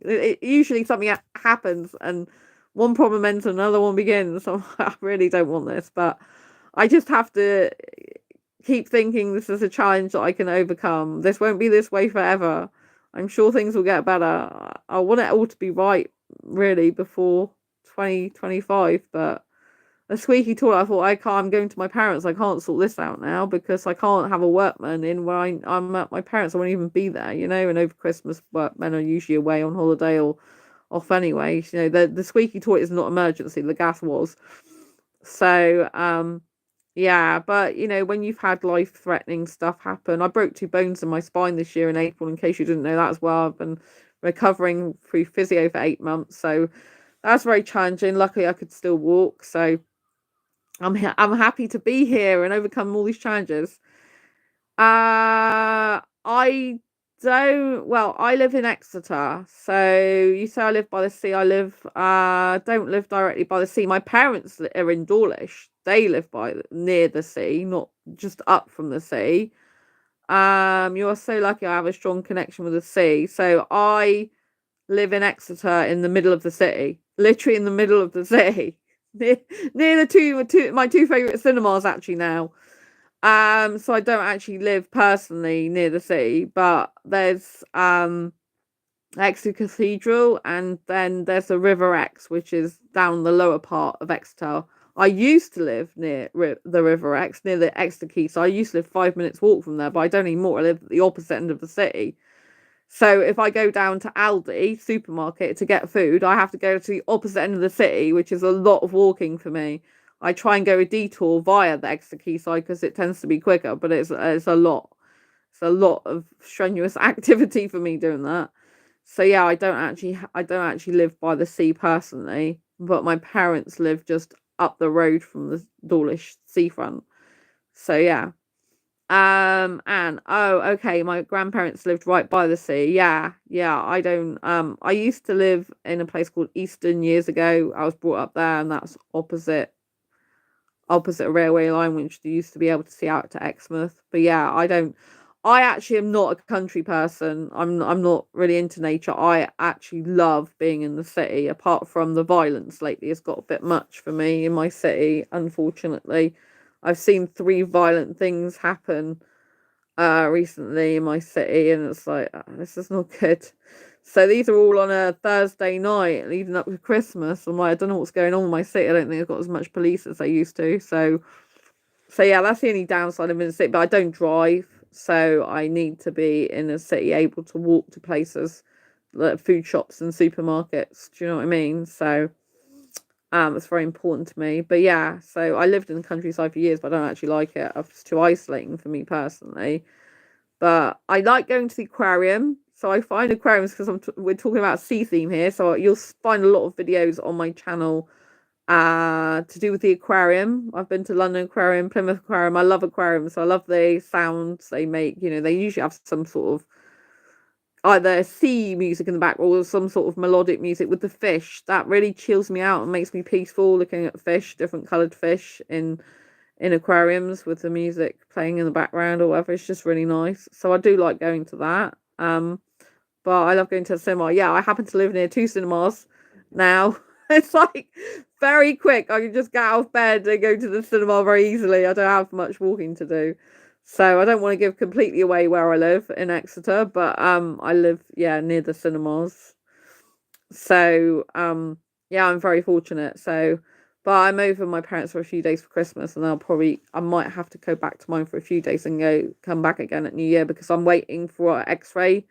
As I'm talking to you now, I'm waiting for an X-ray on my toe because my toe's likely broken on my right foot. So I've got to wait for an X-ray. It's taped up at the moment. I've seen a walk-in centre person who said it's most likely fractured. So yeah, that was just before Christmas, like 2 days before Christmas, day before Christmas Eve I was there. So That's not when it happened. I bought a new shoe cabinet for my new home, and the top drawer is made of shells, but it's got one drawer at the top, and that came off its runners, which it shouldn't be able to do, went straight on my foot and damaged my right foot, went straight across my toes. So yeah, so I'm a Londoner, says Anne. Moved to Surrey years ago. I love nature, would never go back to London to live. Ah, right, okay. Yeah, I'm the opposite. I'm not into nature, which is very rare for most people in the world. And yeah, I would never, like you would never go back to London to live. I would never go back to countryside to live because I find it very isolating and makes me feel not good about myself. And I had that throughout childhood. It was really bad for me. I didn't know how much I wasn't suited to the countryside until I lived in the city. So I like entertainment stuff. Ouch, says Anne about my toe. Yeah, it's a bit bent. There's a picture in the community post on this channel. It's a bit bent, like the bone. It's like stuck. It's stuck. It's a bit lumpy on the bone, and the toe's like bent. So I think it's fractured. I started feeling really nauseous, and that's a sign I've got a broken bone. So I broke my left ankle twice. Once in 2021, once in 2022. It was the same ankle, and then that fully recovered when I did a lot of extensive physio, because I have to do a lot of extensive physio, a lot of painful physio, because I've got fibromyalgia. It slows down my recovery as well. It makes it longer than the average person. And then this year I broke my back at a business event. It wasn't my fault, but 2 broken bones in my spine. So I've been spending 8 months recovering from that. The physio said I shouldn't need to see you again just before Christmas, and now I've got to go back because the exercises I have to do for my back, I have to keep them up, even though I wasn't needing to go back and necessarily see her again, because I have to maintain it. But I can't do all my back exercises because they involve my feet, some of them, and that's what set the pain off more in my right foot, is when I was trying to stand on one leg for my back. That's when the pain started coming off. I started getting really nauseous, and nausea usually means I got a break in my body. That's what I got, the same nausea sensation with my back break, and both times I broke my ankle. It goes throughout my whole body. It's like complete nausea for hours and it doesn't stop. And when I've got it taped up, I took the tape off for a shower today. And when I took the tape off, I started getting all the nausea come back again. So it's actually better taped to my big toe, although I damaged my big toe with the draw as well. I saw a nurse before for that, and it's a lot better than what it was. But it was bruised and had blood come up under the skin and stuff like that. So, but I don't want to. It sounds a bit yucky, doesn't it, to talk about this for Christmas? So yeah. Anne, you broke your back. My goodness. Yeah, T8 and T9 vertebrae. I talked about this on the channel before, but yes, broke 2 bones in my spine, which is obviously very dangerous. Yeah, so I was in a lot of pain. And I spent 8 months doing physio, and was released on December the 10th. Said the physio said I shouldn't need to see you again because I think you're strong enough now after all the physio I've done, which is hardcore physio exercise. I was the one who asked for it because I knew it's only way I'm going to recover in the best way possible. But she said I shouldn't need to see you again, but wait till Christmas and everything settled down with the move. And then if you do need to see me, if you've got any more problems or difficulties, come back. But because now of my toe injury, I did say I'd injured my toe at the time, but I hadn't seen a doctor at that point because I thought it was just going to go away within a week. I thought, jaws fell out on it, and I got high pain threshold tolerance as well because I've got fibromyalgia. It's a pain condition. I don't take meds for it, so I don't mask the pain. So I'm used to dealing with pain all the time. So I got such a high pain threshold now that I'm able to cope with quite horrendous pain a lot of the time. I do have some painkillers. I have taken one painkiller today and one yesterday, but a lot of the time I put ice to, that's what I put on my foot originally when I injured it in this month.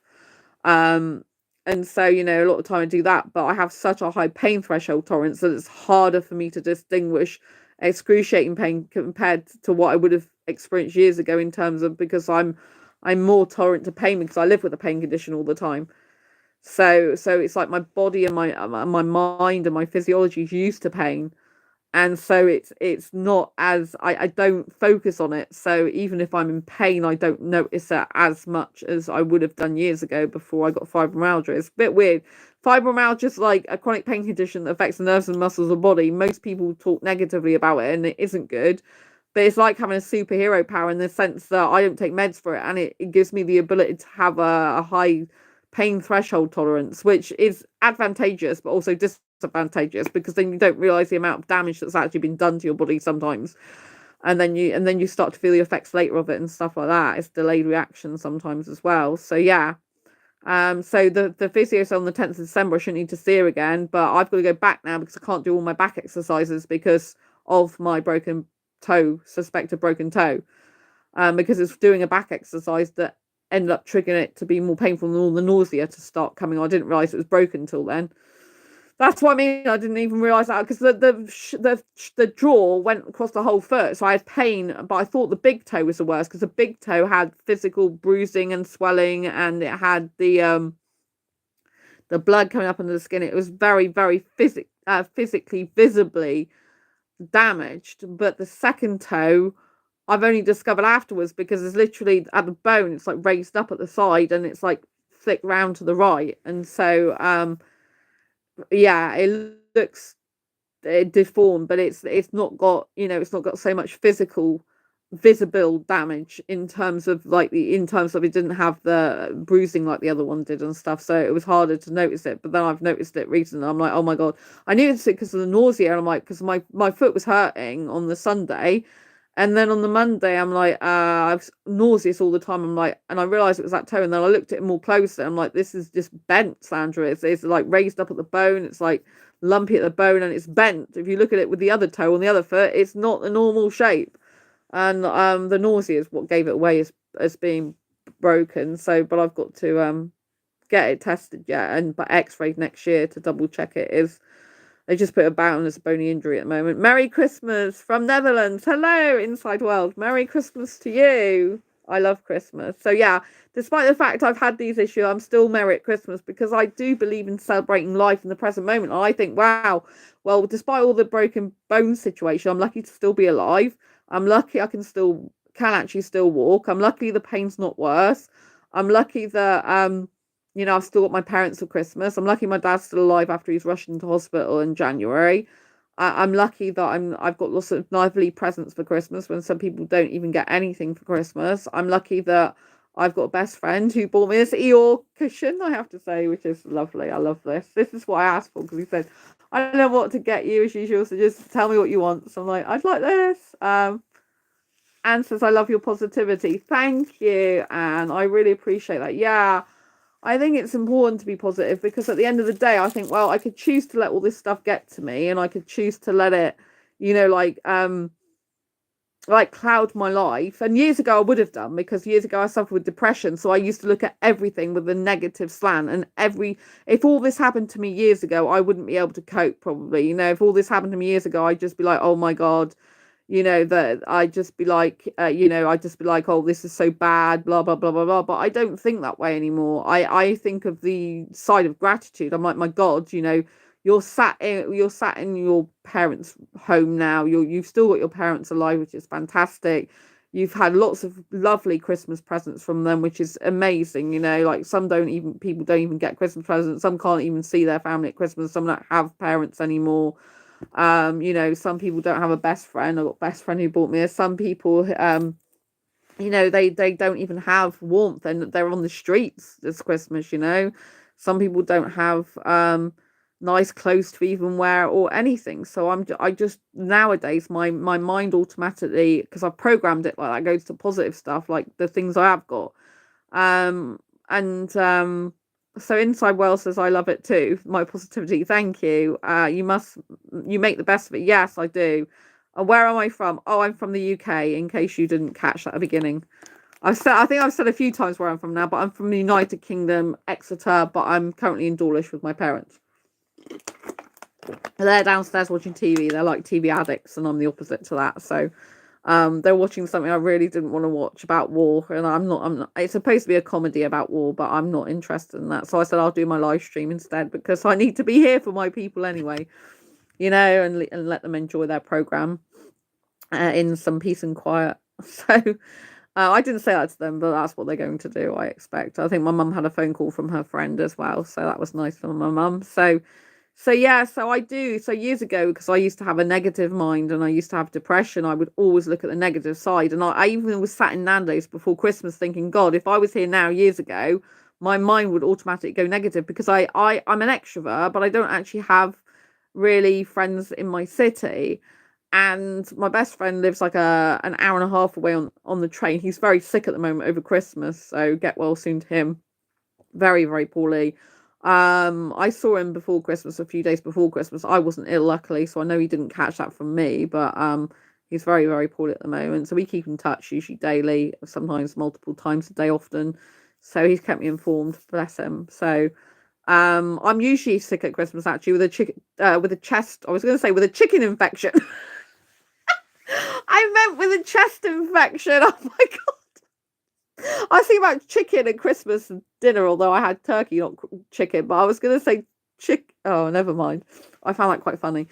Anyway, you've got to laugh, otherwise you don't laugh in life, you cry, right? So, yeah. So I don't even know what I was saying anymore. I just got distracted by my own laughter there, and my foot's getting a bit weird because like this foot is the one that's injured. It's taped up at the moment. Do you want to see the tape on it, just in case you do? There is the tape. This is Michael Porter's tape because I had to go to Superdrug to get some more tape because the tape that I had was making my toes go like red and sore because I've got allergies and sensitivities on my skin as well as the foods I eat. This is the one that's bent, by the way, but it's had to be taped to my big toe. But this was damaged, this toe, quite badly before. But it's better. I don't feel nausea like I was earlier when it's taped up, but when it's not taped up, the nausea just comes back and it starts throbbing. So most of the time, I think it's better taped up. But yeah, I had to get this. This is like anti-allergy. This is like hypoallergenic or less likely to have an allergic reaction from this tape, and it's meant to be like waterproof or showerproof as well, as the other one wasn't. So I've tried a few tapes. I hope your friend gets better soon. Thank you so much, Anne. Inside Well, I'm new here and now I am stuck here because when you talk, you light up. Oh, thank you so much. Yeah, do subscribe. There's a lot of people that watch this channel that don't actually subscribe. That's quite common on YouTube. But if you subscribe, it does help the channel. This channel is, I share my own asexual life journey in order to help others. But even people that are not asexual are very welcome here. Every sexual orientation is valid. I just talk about asexuality a lot because I'm asexual. Not many people know about it. And I tend to share my own life journey because it can help people regardless of whatever sexual orientation you are. We all share universal things that happen to us in life, and it's important to help each other. So that's what I'm all about, really. But yes, my top, which I don't know if you can see, is a positive top as well. So this is my own picture from my Diary Confessions of a Hyper-Romantic Asexual 78 Life Lessons to Asexual Life book. I don't have that book on me at the moment, but it's on Amazon. So it's called Diary Confessions of a Hyper-Romantic Asexual. Just subbed. Oh, thank you, Anne. I appreciate you. Lots of love for doing that. So yeah, this says, but it's probably come out backwards on your screen. I don't know if it does, but it seems backwards when I look at it. It says, be bold, be authentic, be you. So I made this top and I bought this hoodie from my own Amazon merch shop. Well, it's not really I got a shop from, but it's Amazon merch, right? I've got my own page on the UK side. For some reason, the Amazon.com puts them on individual pages. It doesn't come up as a shop page. But Merry Christmas from Iran. Stay blessed. Oh, Merry Christmas to you too. So yeah, this says be bold, be authentic, be you. So this actual picture and the speech bubbles from my Diary Confessions of a Hyper-Romantic Asexual book. These wording are obviously ones I've added afterwards. So because I want this to be a message for you for the rest of this year and going into 2025. Be bold, be authentic, be you. Because it's only when you're your true authentic self and you're doing what makes you happy, not what society and relatives and family and friends want you to do, that you become a lot more free in who you are and that you're able to be a lot more happier. So yeah, I tend to look at these days, I tend to look at what I do have, not what I don't have. So like I said, I was sat in Nando's the other day. I thought if this had been years ago, because I'm sat on my own, I don't really have friends and extra as such. And, I spend a lot of time on my own, despite being an extrovert and liking socialization. I thought if this was me years ago, I'd be feeling like really lonely and unhappy now, thinking, oh my God, I'm still on my own. I'm on my own again, blah, blah, blah. But I'm thinking, well, I don't think that way. But that's what I used to be like. Now I just think, well, I self-date. I go out and eat food I enjoy. I take myself out whenever I want, when I have the money for food. I enjoy my life. I'm not got any, one hassling me. I used to be in abusive relationships years ago, so I don't have that anymore. And, I love this channel. I'm, like the fact that I don't have loads of people I see is kind of good in some ways, because it means I'm able to devote more time to this channel, which has gone over 1 million views now. So it went over just before Christmas, which to me, over 1 million organic views, I might say. You know, I haven't employed anyone, or I keep getting people going, I can make your channel good because you're lacking and you're this, that, and the other. I'm like, actually, I'm doing very well on my channel. Thank you very much indeed. You know, and these are people who got far less views than me. So I love my channel. I love being raw, real, authentic. I love doing these live streams because it's something that's not usually done to the extent that I do it by most channels, especially an asexual channel. I don't know any other asexual channels that's constantly doing live streams. And you know, I love connecting in real time, because you know, here we are across the globe, all different time zones, but we're all here at the same time. And like we said earlier in this discussion, time is the most precious gift. It's priceless. And so giving time to each other now in this moment, we're giving a gift to each other. We're each gifting a gift to one another for Christmas just by being here. Do you realize that? We've all given a gift. So thank you for the gift of your time, because I know your time is just as valuable and precious as my own.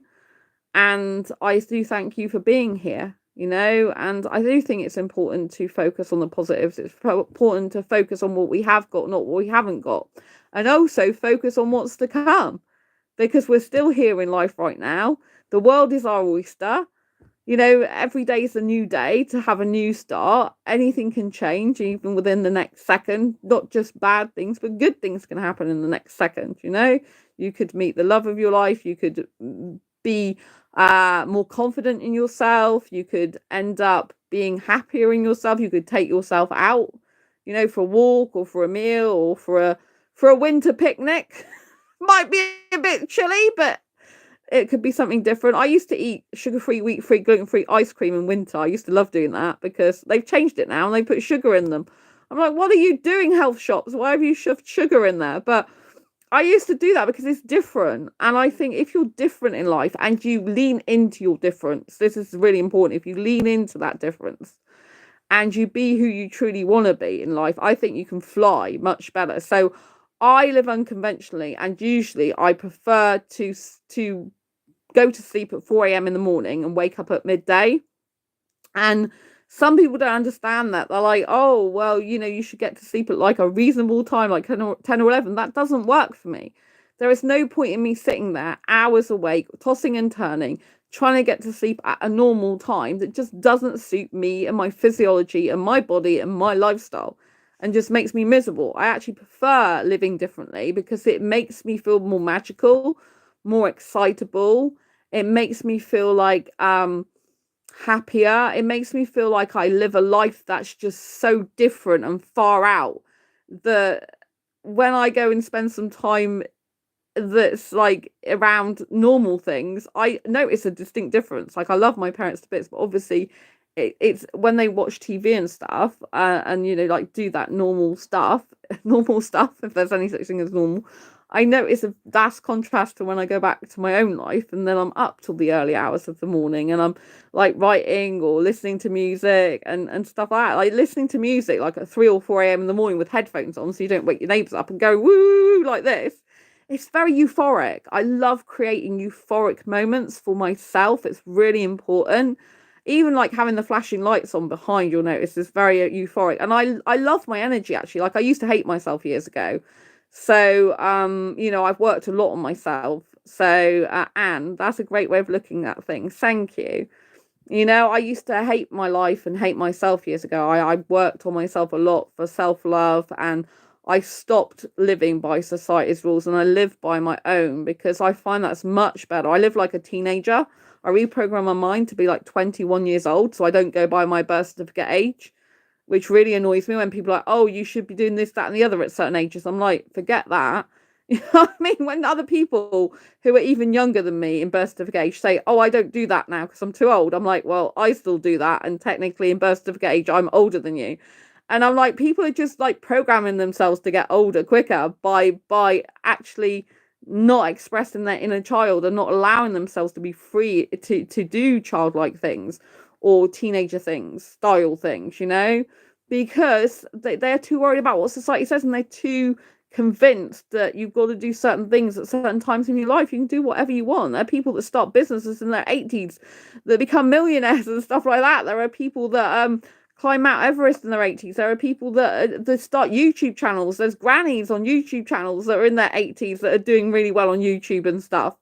Now, I saw an old lady and she just does shorts videos and stuff, and she puts makeup on her face, and then she makes, I don't personally like makeup, but I'm just saying, as an example, you know, she puts all this makeup on her face and changes her face completely, like the way it looks and stuff, and the clothes she wears. And I just think that it's amazing that these people are not living by society's rules, or you know, social media just being for youngsters, for example, and they're embracing technology. And not only are they embracing it, they're showing people that they can live differently to how society dictates they should be living.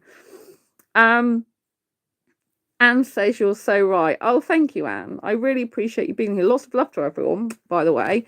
So, you know, I don't live by that. And when I live by my rules of life, when I live by how I want to live, I feel so much more energized, so much more excited, so much more alive in life. And, you know, I came across someone in one of my asexual groups recently that was asking me how they push through you know, what's it called? Like push through like having lulls in energy, you know, like having low energy, you know, like fatigue was their actual word.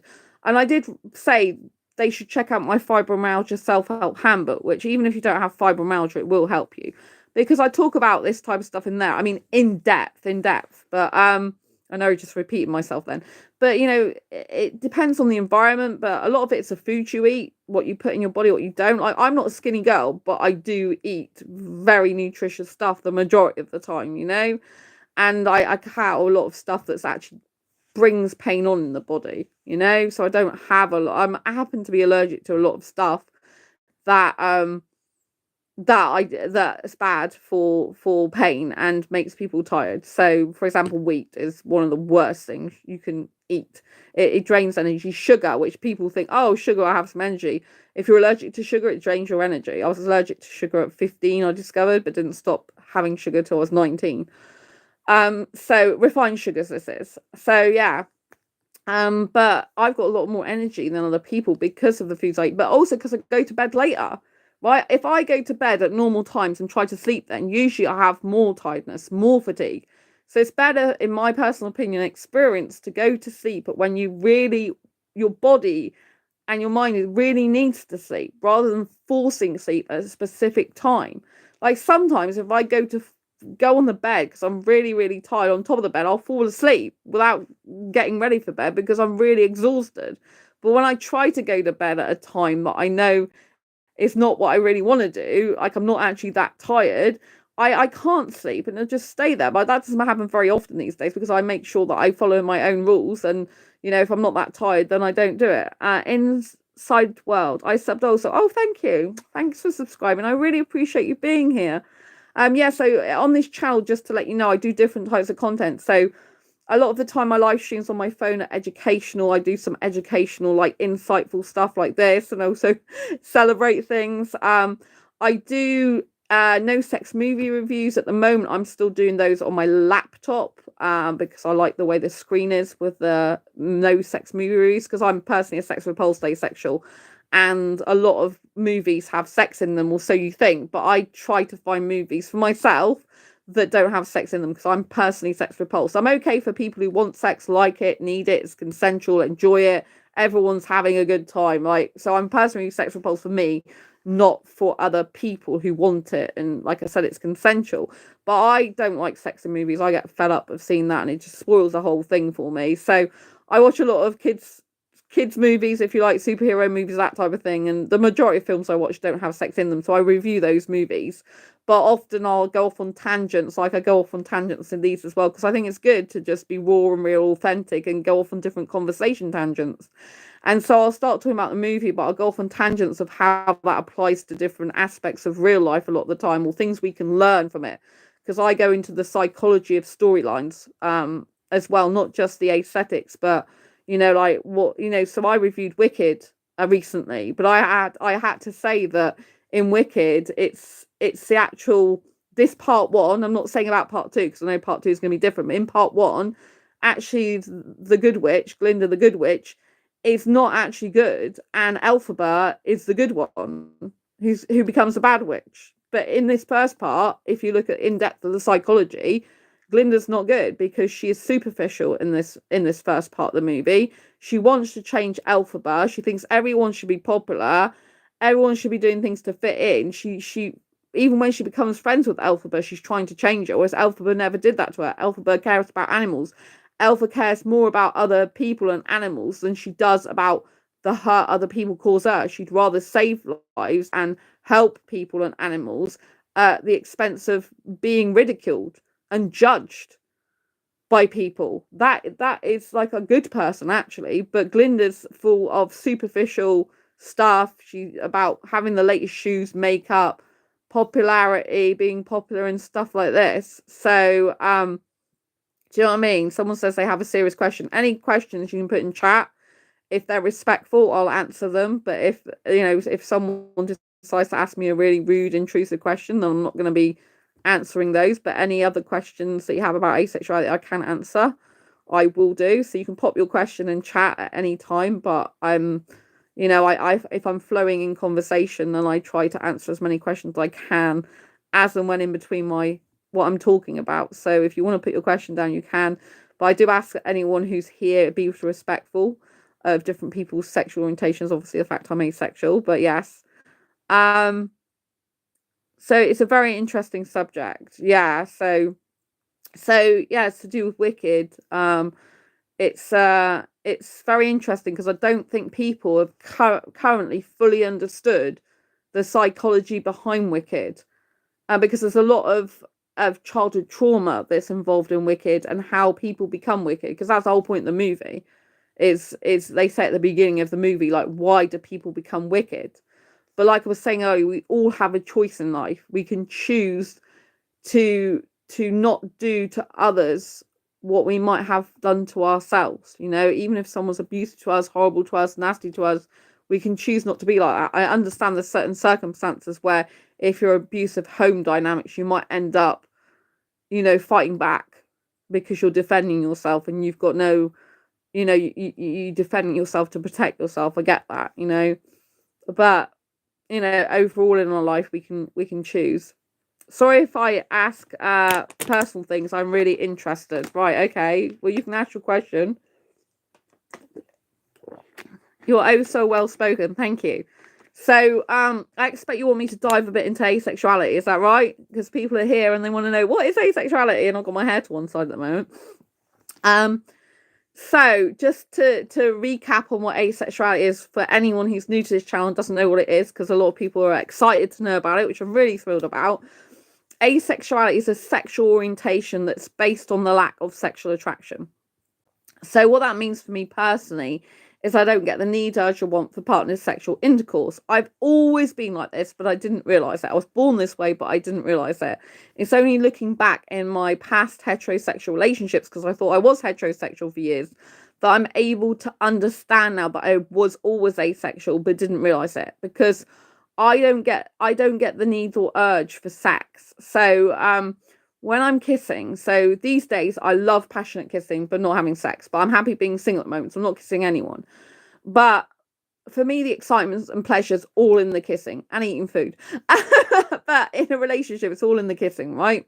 I'm not interested in the guy's genitalia. Like, I don't need to see that, right? So on my asexual journey, which has been since 2014, I started this channel in 2015, but I found I'm asexual in 2014. And I realized through my journey of understanding asexuality in myself and my own needs and my physicality and touch needs and everything like that I experience high levels of arousal when I kiss, or when I think about kissing, even with no one involved. The kissing, even the excitement and thinking of the kissing turns me asexually on, if you like. So basically I get aroused in my body, but I don't experience sexual attraction. So you could say asexually turns me on. So I'm asexual together as one word means absence of sexual attraction. That's how you can think of it, right? And so, oh my god, they say, right, okay. I'm very upfront about this, right? So I experience high levels of arousal but zero sexual attraction. So I'm a hyper romantic. It's like a mirror. is talking to me. Inside world. Oh, thank you. Well, I'm glad that I'm mirroring mirroring you if that's what you feel. So I experienced high levels of arousal, zero sexual attraction, but I didn't know this. Oh, you feel the same? Amazing. Are you female or male or non-binary? I'm just in agender. I'm interested. In knowing that if information if you want to share. But so I have high levels of arousal, but I'm a hyper kisser and hyper romantic, which is rare for any sexual orientation, and it's very rare for asexuality. So most asexuals do not like that much physical touch, and they don't they some can love cuddling, but they're not into kissing, right? So some asexuals are touch averse, some asexuals like a little bit of cuddling more than anything, or hugging, but not kissing. Some asexuals like a little bit of kissing, like a oh, you're male, wow. Some asexuals like a little bit of kissing, like a peck on the cheek, or maybe even a peck on lips, but they don't like French kissing or stuff like that. And there are other asexuals on the more sexual end of the asexual spectrum, they're more into kissing and stuff like that. So I'm a hyper kisser and a hyper romantic. So I know full well, for definite, 100% that I'm asexual, because when I kiss a guy for hours, and I mean literally hours, right? Literally, as in I've kissed a guy for 4+ hours before with hardly any breaks. Like I've had to go to the toilet and maybe have a health bar because it takes a lot of energy doing that, right? But other than that, right, I'm pretty much into it for all the hours. The time just flies by for me. It's like a favorite hobby, activity I like doing.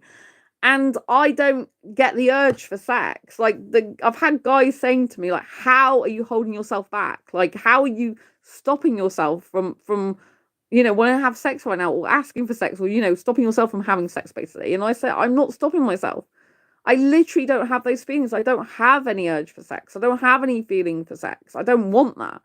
So when I kiss, I just get excited in the moment of kissing. I can get aroused depending on who's kissing me, but I can get aroused. But I can get aroused just thinking about kissing with no one else involved, even when I'm talking about it now, which is a very personal thing. Do you know what I mean? Because I love kissing so much. But I feel I've just shared a very personal moment with you there on this channel, which might be the moment, or might be like, oh, that's weird. But yeah, well, however, but I just want to express, like, it doesn't have to have anyone involved, because people are like, oh, well, there's some theory that people who come on this channel go, oh, well, if you get aroused by someone and that's automatic sexual attraction, that isn't, right? It's because you can get aroused in and of your own body from it having a physiological or mental response without ever, whether the person's involved with it or not, right? My arousal is not based on someone in being involved with me or not. Do you know what I mean?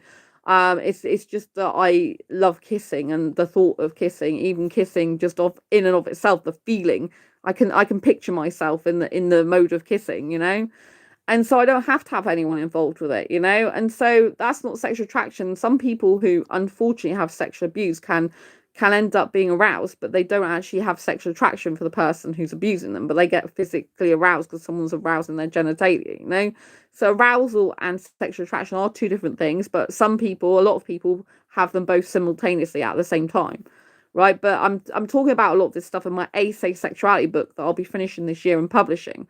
I wanted to finish it, but I had to move home, so I haven't finished it yet. But people don't understand the different types of attraction and how arousal and sexual attraction are different things.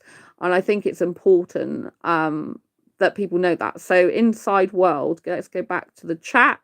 Cuddle and kissing brings me to high level, but I stop after that. Oh yes, I love that. Kissing and cuddling brings me to a high level too. So yeah, it feels very elating, it feels like I'm on a high. But I think if I end up with a guy who loves kissing as much as I do, which I'd need to have, because, I don't want to be with someone who's not into kissing as much as me. It feels like I'm going to be stuck to the ceiling because I'm going to be too high off kissing. It's like, calm down. Inside world, but own needs. I will share also something personal. You like to have fun with yourself, said Inside World. Oh, thank you for sharing that personal stuff.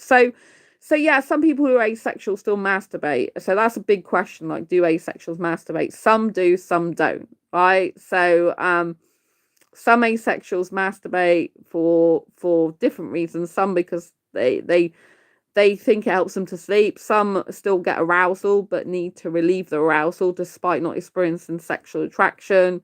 Some people see it as a self-love act. I never even tried that until I found out I'm asexual, because, you know, then I tried it. I thought, oh, what's the big deal? Everyone's raving about this. Let's try this. And now I used to hate it. It used to make me feel sick, but now I don't hate it. I don't do that much of it, but I don't hate it because I think it's a self-love thing, and I think people should have fun with themselves if they want to in that way. And I think it's safe sex, isn't it, really? I don't really class it as sex so much, but some people think it's solo sex. So some people call masturbation solo sex, which you can call it if you want. But do you know what I mean? It's kind of like a safe thing, not doing with other people. And plus, you know, it's good to know what makes you happy and excited in your own body and turns you on. Personally, for you, you can make yourself the most excited and pleasured down below, because you know what makes you turned on, if you know what I mean, whereas other people might not hit the spot. So I do think it's a good thing if people want to do that and enjoy it. I don't think there's anything bad. I think it's bad if it's addictive and people have to do it like multiple times a day. I do know some people get addicted to masturbation. It's like they've got to do like 5 times a day or something, and they get sore, and you know, it's not healthy for them. So I'm going to put off all the sex repulsed asexuals in a minute. So, you know, I think it's each to their own, and some people might like sexy time with themselves. May I ask a lady her age? And no, I don't talk about my age. So the right guy won't care about my age. So no, I don't talk about my age because I reprogram my mind to be like 21 years old. I live like a teenager, and I'm not at all interested in my birth certificate age. So it's relevant to my life, and I don't talk about it because I don't like it and I'm not interested in it. And I'm nothing like my birth certificate age. I don't relate to it. I talked about this earlier in this stream, that I'm not interested in conventions and living by society's rule of age. I'm only interested in living my life how I like to live it. And I like a man tracing his fingers up and down my back, so relaxing. So, and I think you experience sensual attraction, do you? So yeah, because that's a form of what someone usually likes in terms of sensual attraction. That's like a sensual thing. So it sounds nice. I mean, I have sensual attraction with a guy's upper body. Like, I like touching his upper body, but I'm more of a doer to the other person, like a giver in that way, than a receiver. I'm not so into being touched. So I'm more into touching a guy in more places I am being touched. Like he can't touch me in certain places. But usually if I'm with a heterosexual guy, he's just like, do what you like to my body. I don't care. I enjoy all of it. But if it's me, I'm like, don't touch here, don't touch there, don't touch there, because I don't like it. You can touch here, here, and here. But yeah, so Anne says, yeah. Touch is very beautiful. Yeah. I mean, my physical touch is my second joint love language with words of affirmation. So I personally do like physical touch, but certain things, not everything done to me. But yeah, I mean, tracing your fingers up and down your back, that's great. I mean, for me, because I'm a sex repulsed asexual, I'm nudity repulsed as well.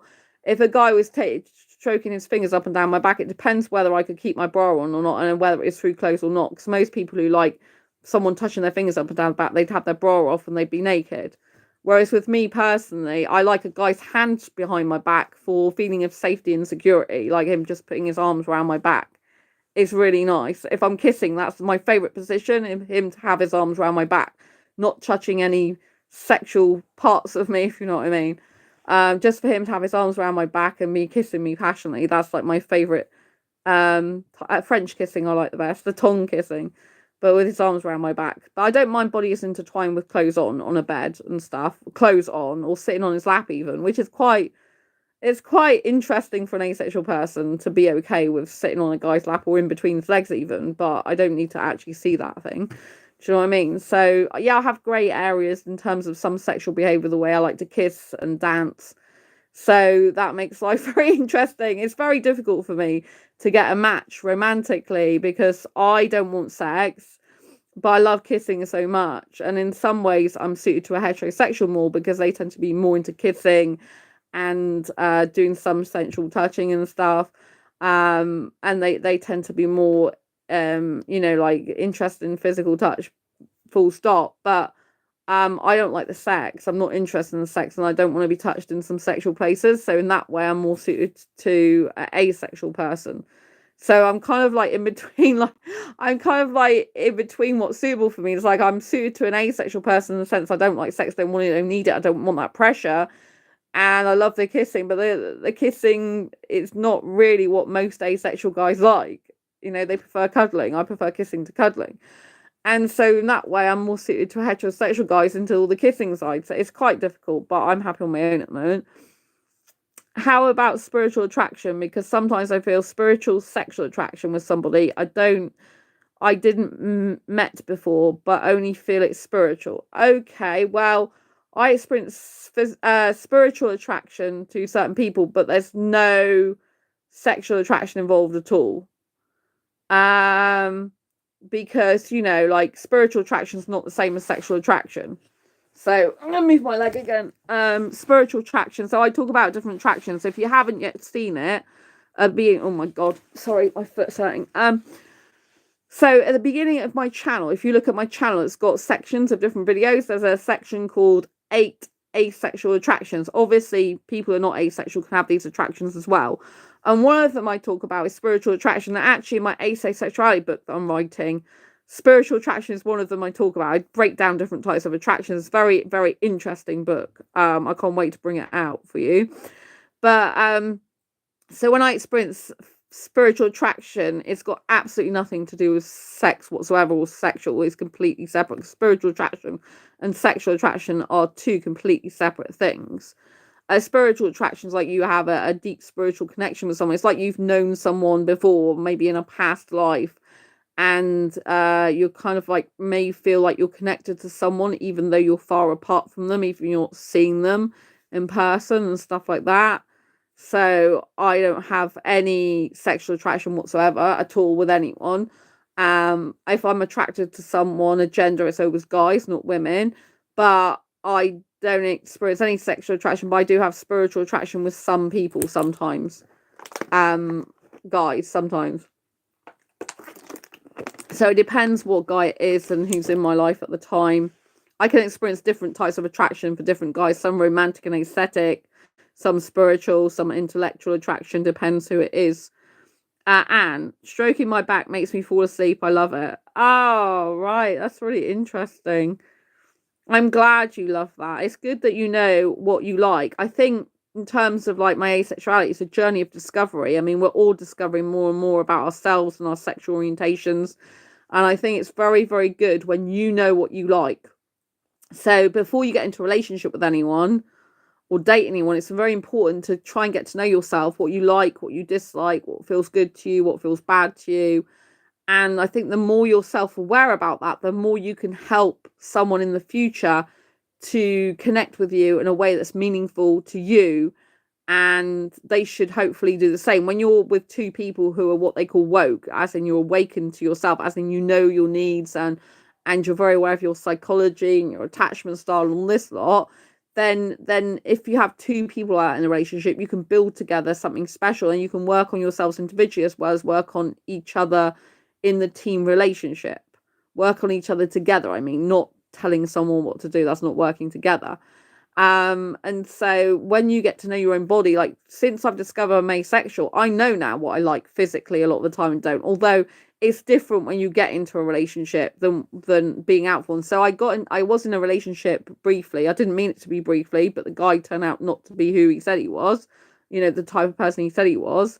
But or portrayed himself to be both. But so it was short-lived, unfortunately, but it was very heart-wrenching for me. And because I'd learned a lot about myself, I knew what I liked and didn't like in a relationship, but there were still a few things that surprised me that I was okay with doing or having done to me that I didn't expect in terms of physical touch when I was with this guy who was very aesthetically attractive to me, but unfortunately had completely different values to me, which was no good for me in the end. It was completely incompatible in the end. In terms of physicality and looks, compatible, but in terms of the rest of the stuff, values and beliefs, like I value honesty, for example, he didn't value that at all. So it's important that you know yourself. So the more you get to know your own body, your own mind, what you like, what you dislike, is good. Whatever sexual orientation you are, the more you understand yourself, the more you can understand how you relate to other people in your life, whether this is people you're in a relationship with or not. And oh, I think I lost connection for a second there, so probably because I've been streaming. What's that? I think my power's getting low because I've been streaming for over 2 hours on my phone, so I might have to go shortly. Right, okay, let's go back to chat. And yes, I've had deja vu moments with some people. Inside, well, oh my god, this feels like a safe place to talk about this.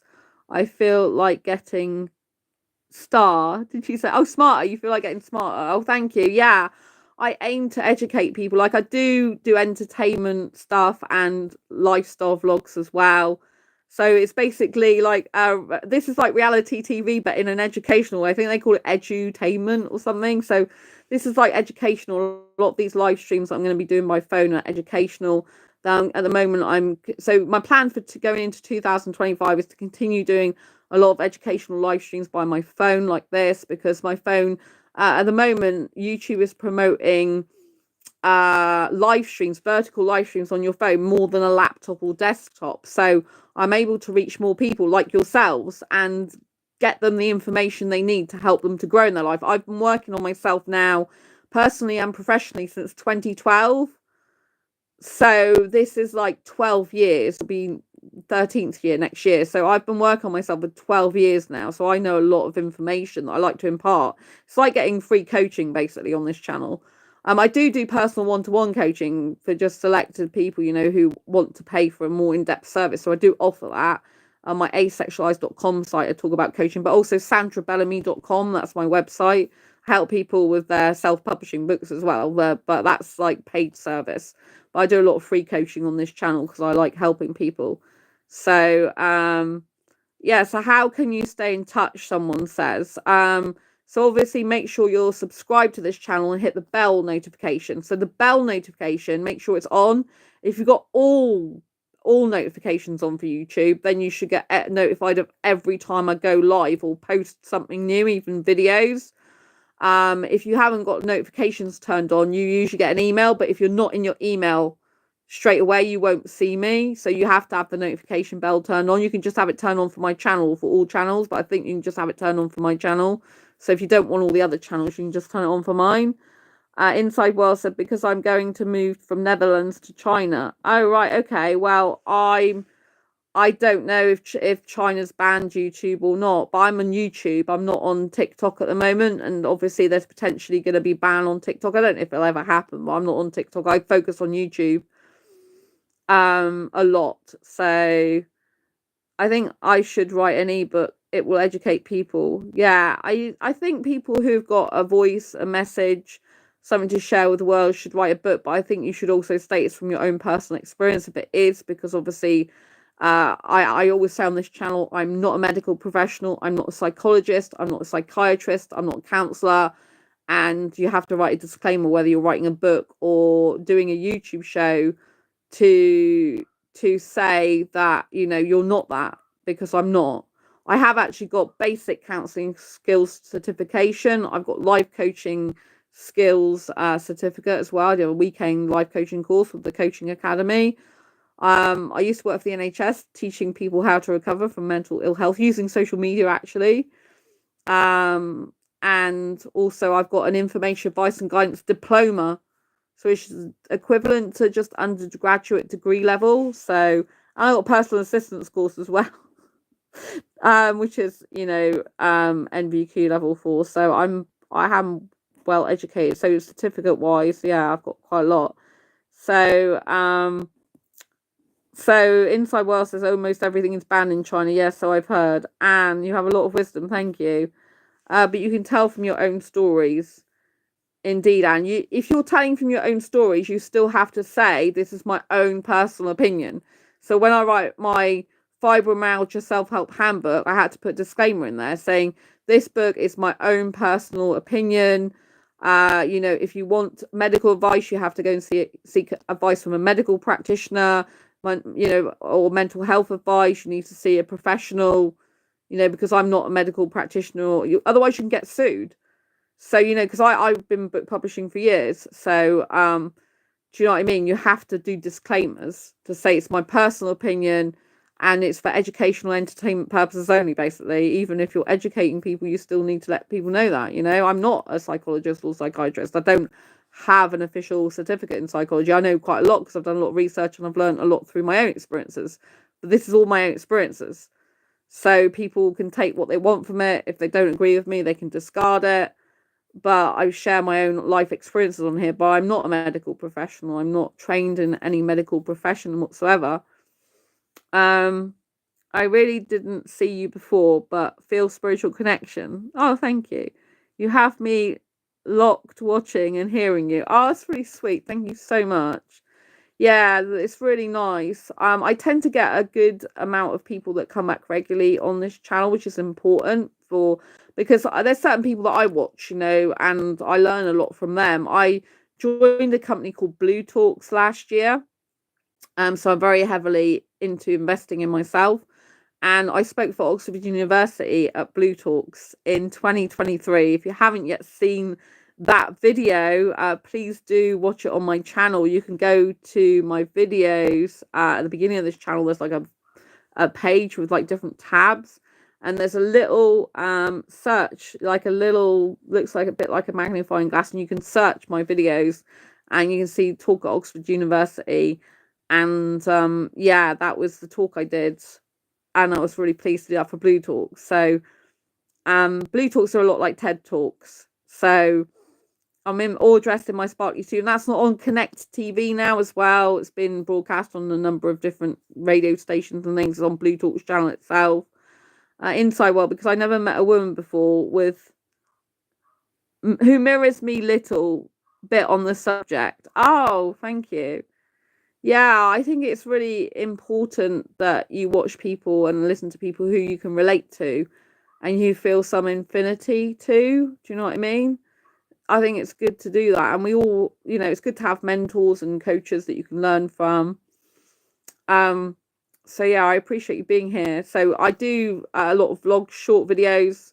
A lot of them are like things like to like entertainment things, food. People love seeing my food videos. You know, I've got some Christmas ones when I went to visit Winter Wonderland. I've got one about which shows the lights in my parents' garden and things like that. So yeah, and I've got one where I put my head through a snowman. Is it a snowman or is it a polar bear? Oh, I think it's a polar bear. That one's got over 400 views, actually. It's really funny because I'm wearing Christmas hat in Winter Wonderland. I'm sticking my head through this polar bear. It's like a polar bear statue, that's right. And my Christmas hat lines up with the Christmas hat of the polar bear. So it looks like it's all part of one. It's really good. So you can check out my books on Amazon as well if you're looking for books. So I haven't got my books on me because I'm at my parents, but Asexual Perspectives should be in the description of this channel as well. Asexual Perspectives. 47 Asexual Stories. Love, Life and Sex, A Celebration of Asexual Diversity is its full title and subtitle. So you just type in Asexual Perspectives, 47 Asexual Stories, just Asexual Perspectives to Amazon, and you can go and check out our book. So if you want to hear more insights into asexuality, what asexuals really think of love, life and sex from an asexual point of view, it talks about sexual attraction, sexual arousal, sexual attraction, arousal, sexual desire, the differences. Talks about whether asexuals are into porn, BDSM, kinks, and all that lot. It's very insightful, but it's told from the point of view of 47 different asexuals across different parts of the asexual spectrum and globe. So I just type in Asexual Perspectives if I'm looking for my own book on Amazon. And Fibromyalgia Self-Help Handbook is my superhero autobiographical book. It's very interesting, told in a superhero way. This is how I manage my fibro pain. And it tells you how to reduce pain in up to 25 aspects of your life, most of which apply even if you don't have fibromyalgia. So it's got, on the back of the cover, it's got me in my superhero outfit called Ace Fibro Girl. It's really cool. And also Diary Confessions of a Hyperromantic Asexual. This is the title of the book. The subtitle is 78 Life Lessons to Ace Your Life. You should, if you love the wisdom I share on this channel, you should definitely get Diary Confessions of a Hyperromantic Asexual book, because the 78 life lessons are so important in multiple aspects of your life when dealing with people, relationships, life itself. So yeah, and it's got this on the cover. It's got this speech bubble and me, this picture, but it's got different wording. It says Diary Confessions of a Hyperromantic Asexual in the speech bubble. So definitely check them out on Amazon. I would encourage you to get one or all of them because they are good. The 78 life lessons to Asexual life is very important. And most people who do books, write books, they only have like 10 life lessons. I've given you 78 in that book. So Inside the World, have a good day and nice holidays. I'm going to check out your YouTube page. Yes, definitely do check out the page. It should have like the homepage community tab where I share updates on my life and what's going on. The shorts, that's got all my different shorts. I usually on average post at least 3 shorts a day. And there's some interesting ones, the aquarium shorts on there, theme park shorts, Christmas shorts. And Anne, your book sounds really interesting. Yeah, they are really, really good books. I know they're my own books, but I don't write books I don't believe in. You know, I don't. So hope to see you soon again. Thank you for educating me today. You're welcome. I am going to wish you a very, very Merry Christmas and a happy Boxing Day. I'm going to sign off for now, but I want to tell you, remember, be bold, be authentic, and be you. It's a message I want you to take from this today. Lots of love to you. My name's Sandra Bellamy, in case you didn't know that. It's my actual name other than being known as Asexualise, my asexual life. And Quirky Books is my own book publishing imprint because I'm a registered publisher in the UK under Quirky Books, Quirky Books. So I used to be known as Quirky before helping asexuals, so I'm always quirky. So hope to see you again soon, and I'm going to think about you. Oh, thank you. I really appreciate that. Thank you so much, Anne and Inside World, for being in chat. I know you've been talking a lot. I know there's Poopy Pie earlier. I love all the chat. I really do. You're very welcome to chat. I love interacting with people in real time. I love the fact that you've been gracious enough to give me your time. Grenboe, I think it is, or Grenbo. Thank you so much. I'm just going back in chat to make sure I said thank you to people. So yes, wow, some of you have been here a long time with me tonight. Thank you so much. It's well, I say tonight, it's like the daytime still, I think, in some places. What time is it now? I've lost time. Oh, it's 5:16 in the UK. So random guy who has nothing, and I said earlier, nothing is even something. So there's quite a few people, Ethan and other people, Reese. I think Reese has been here before. Hello everyone. Thank you for tuning in. And Anne says Merry Christmas. And thank you for the uplifting chat. Oh, I really appreciate that. Thank you, Anne. Thank you, Inside World. Thank you, Anne. Thank you, everyone who's tuned in. Don't forget to give this video a thumbs up if you like it, because it really helps my videos to be seen by more people, because the YouTube loves promoting videos where they have lots of thumbs up. So if you want to give this video a thumbs up, it'd be really helpful. Subscribe, remember, if you haven't already. So if you're watching this right now, you might not have subscribed, so subscribe. You can put your subscriptions on private if you don't want people to see what channels you're subscribed to, and hit the bell icon so you don't miss a video at all, whether it's a shorts video or a live stream like this. I really appreciate you being here. Thank you so much. Lots of love. Take care, and I'll see you soon on the next video live stream. Take care. Bye. Lots of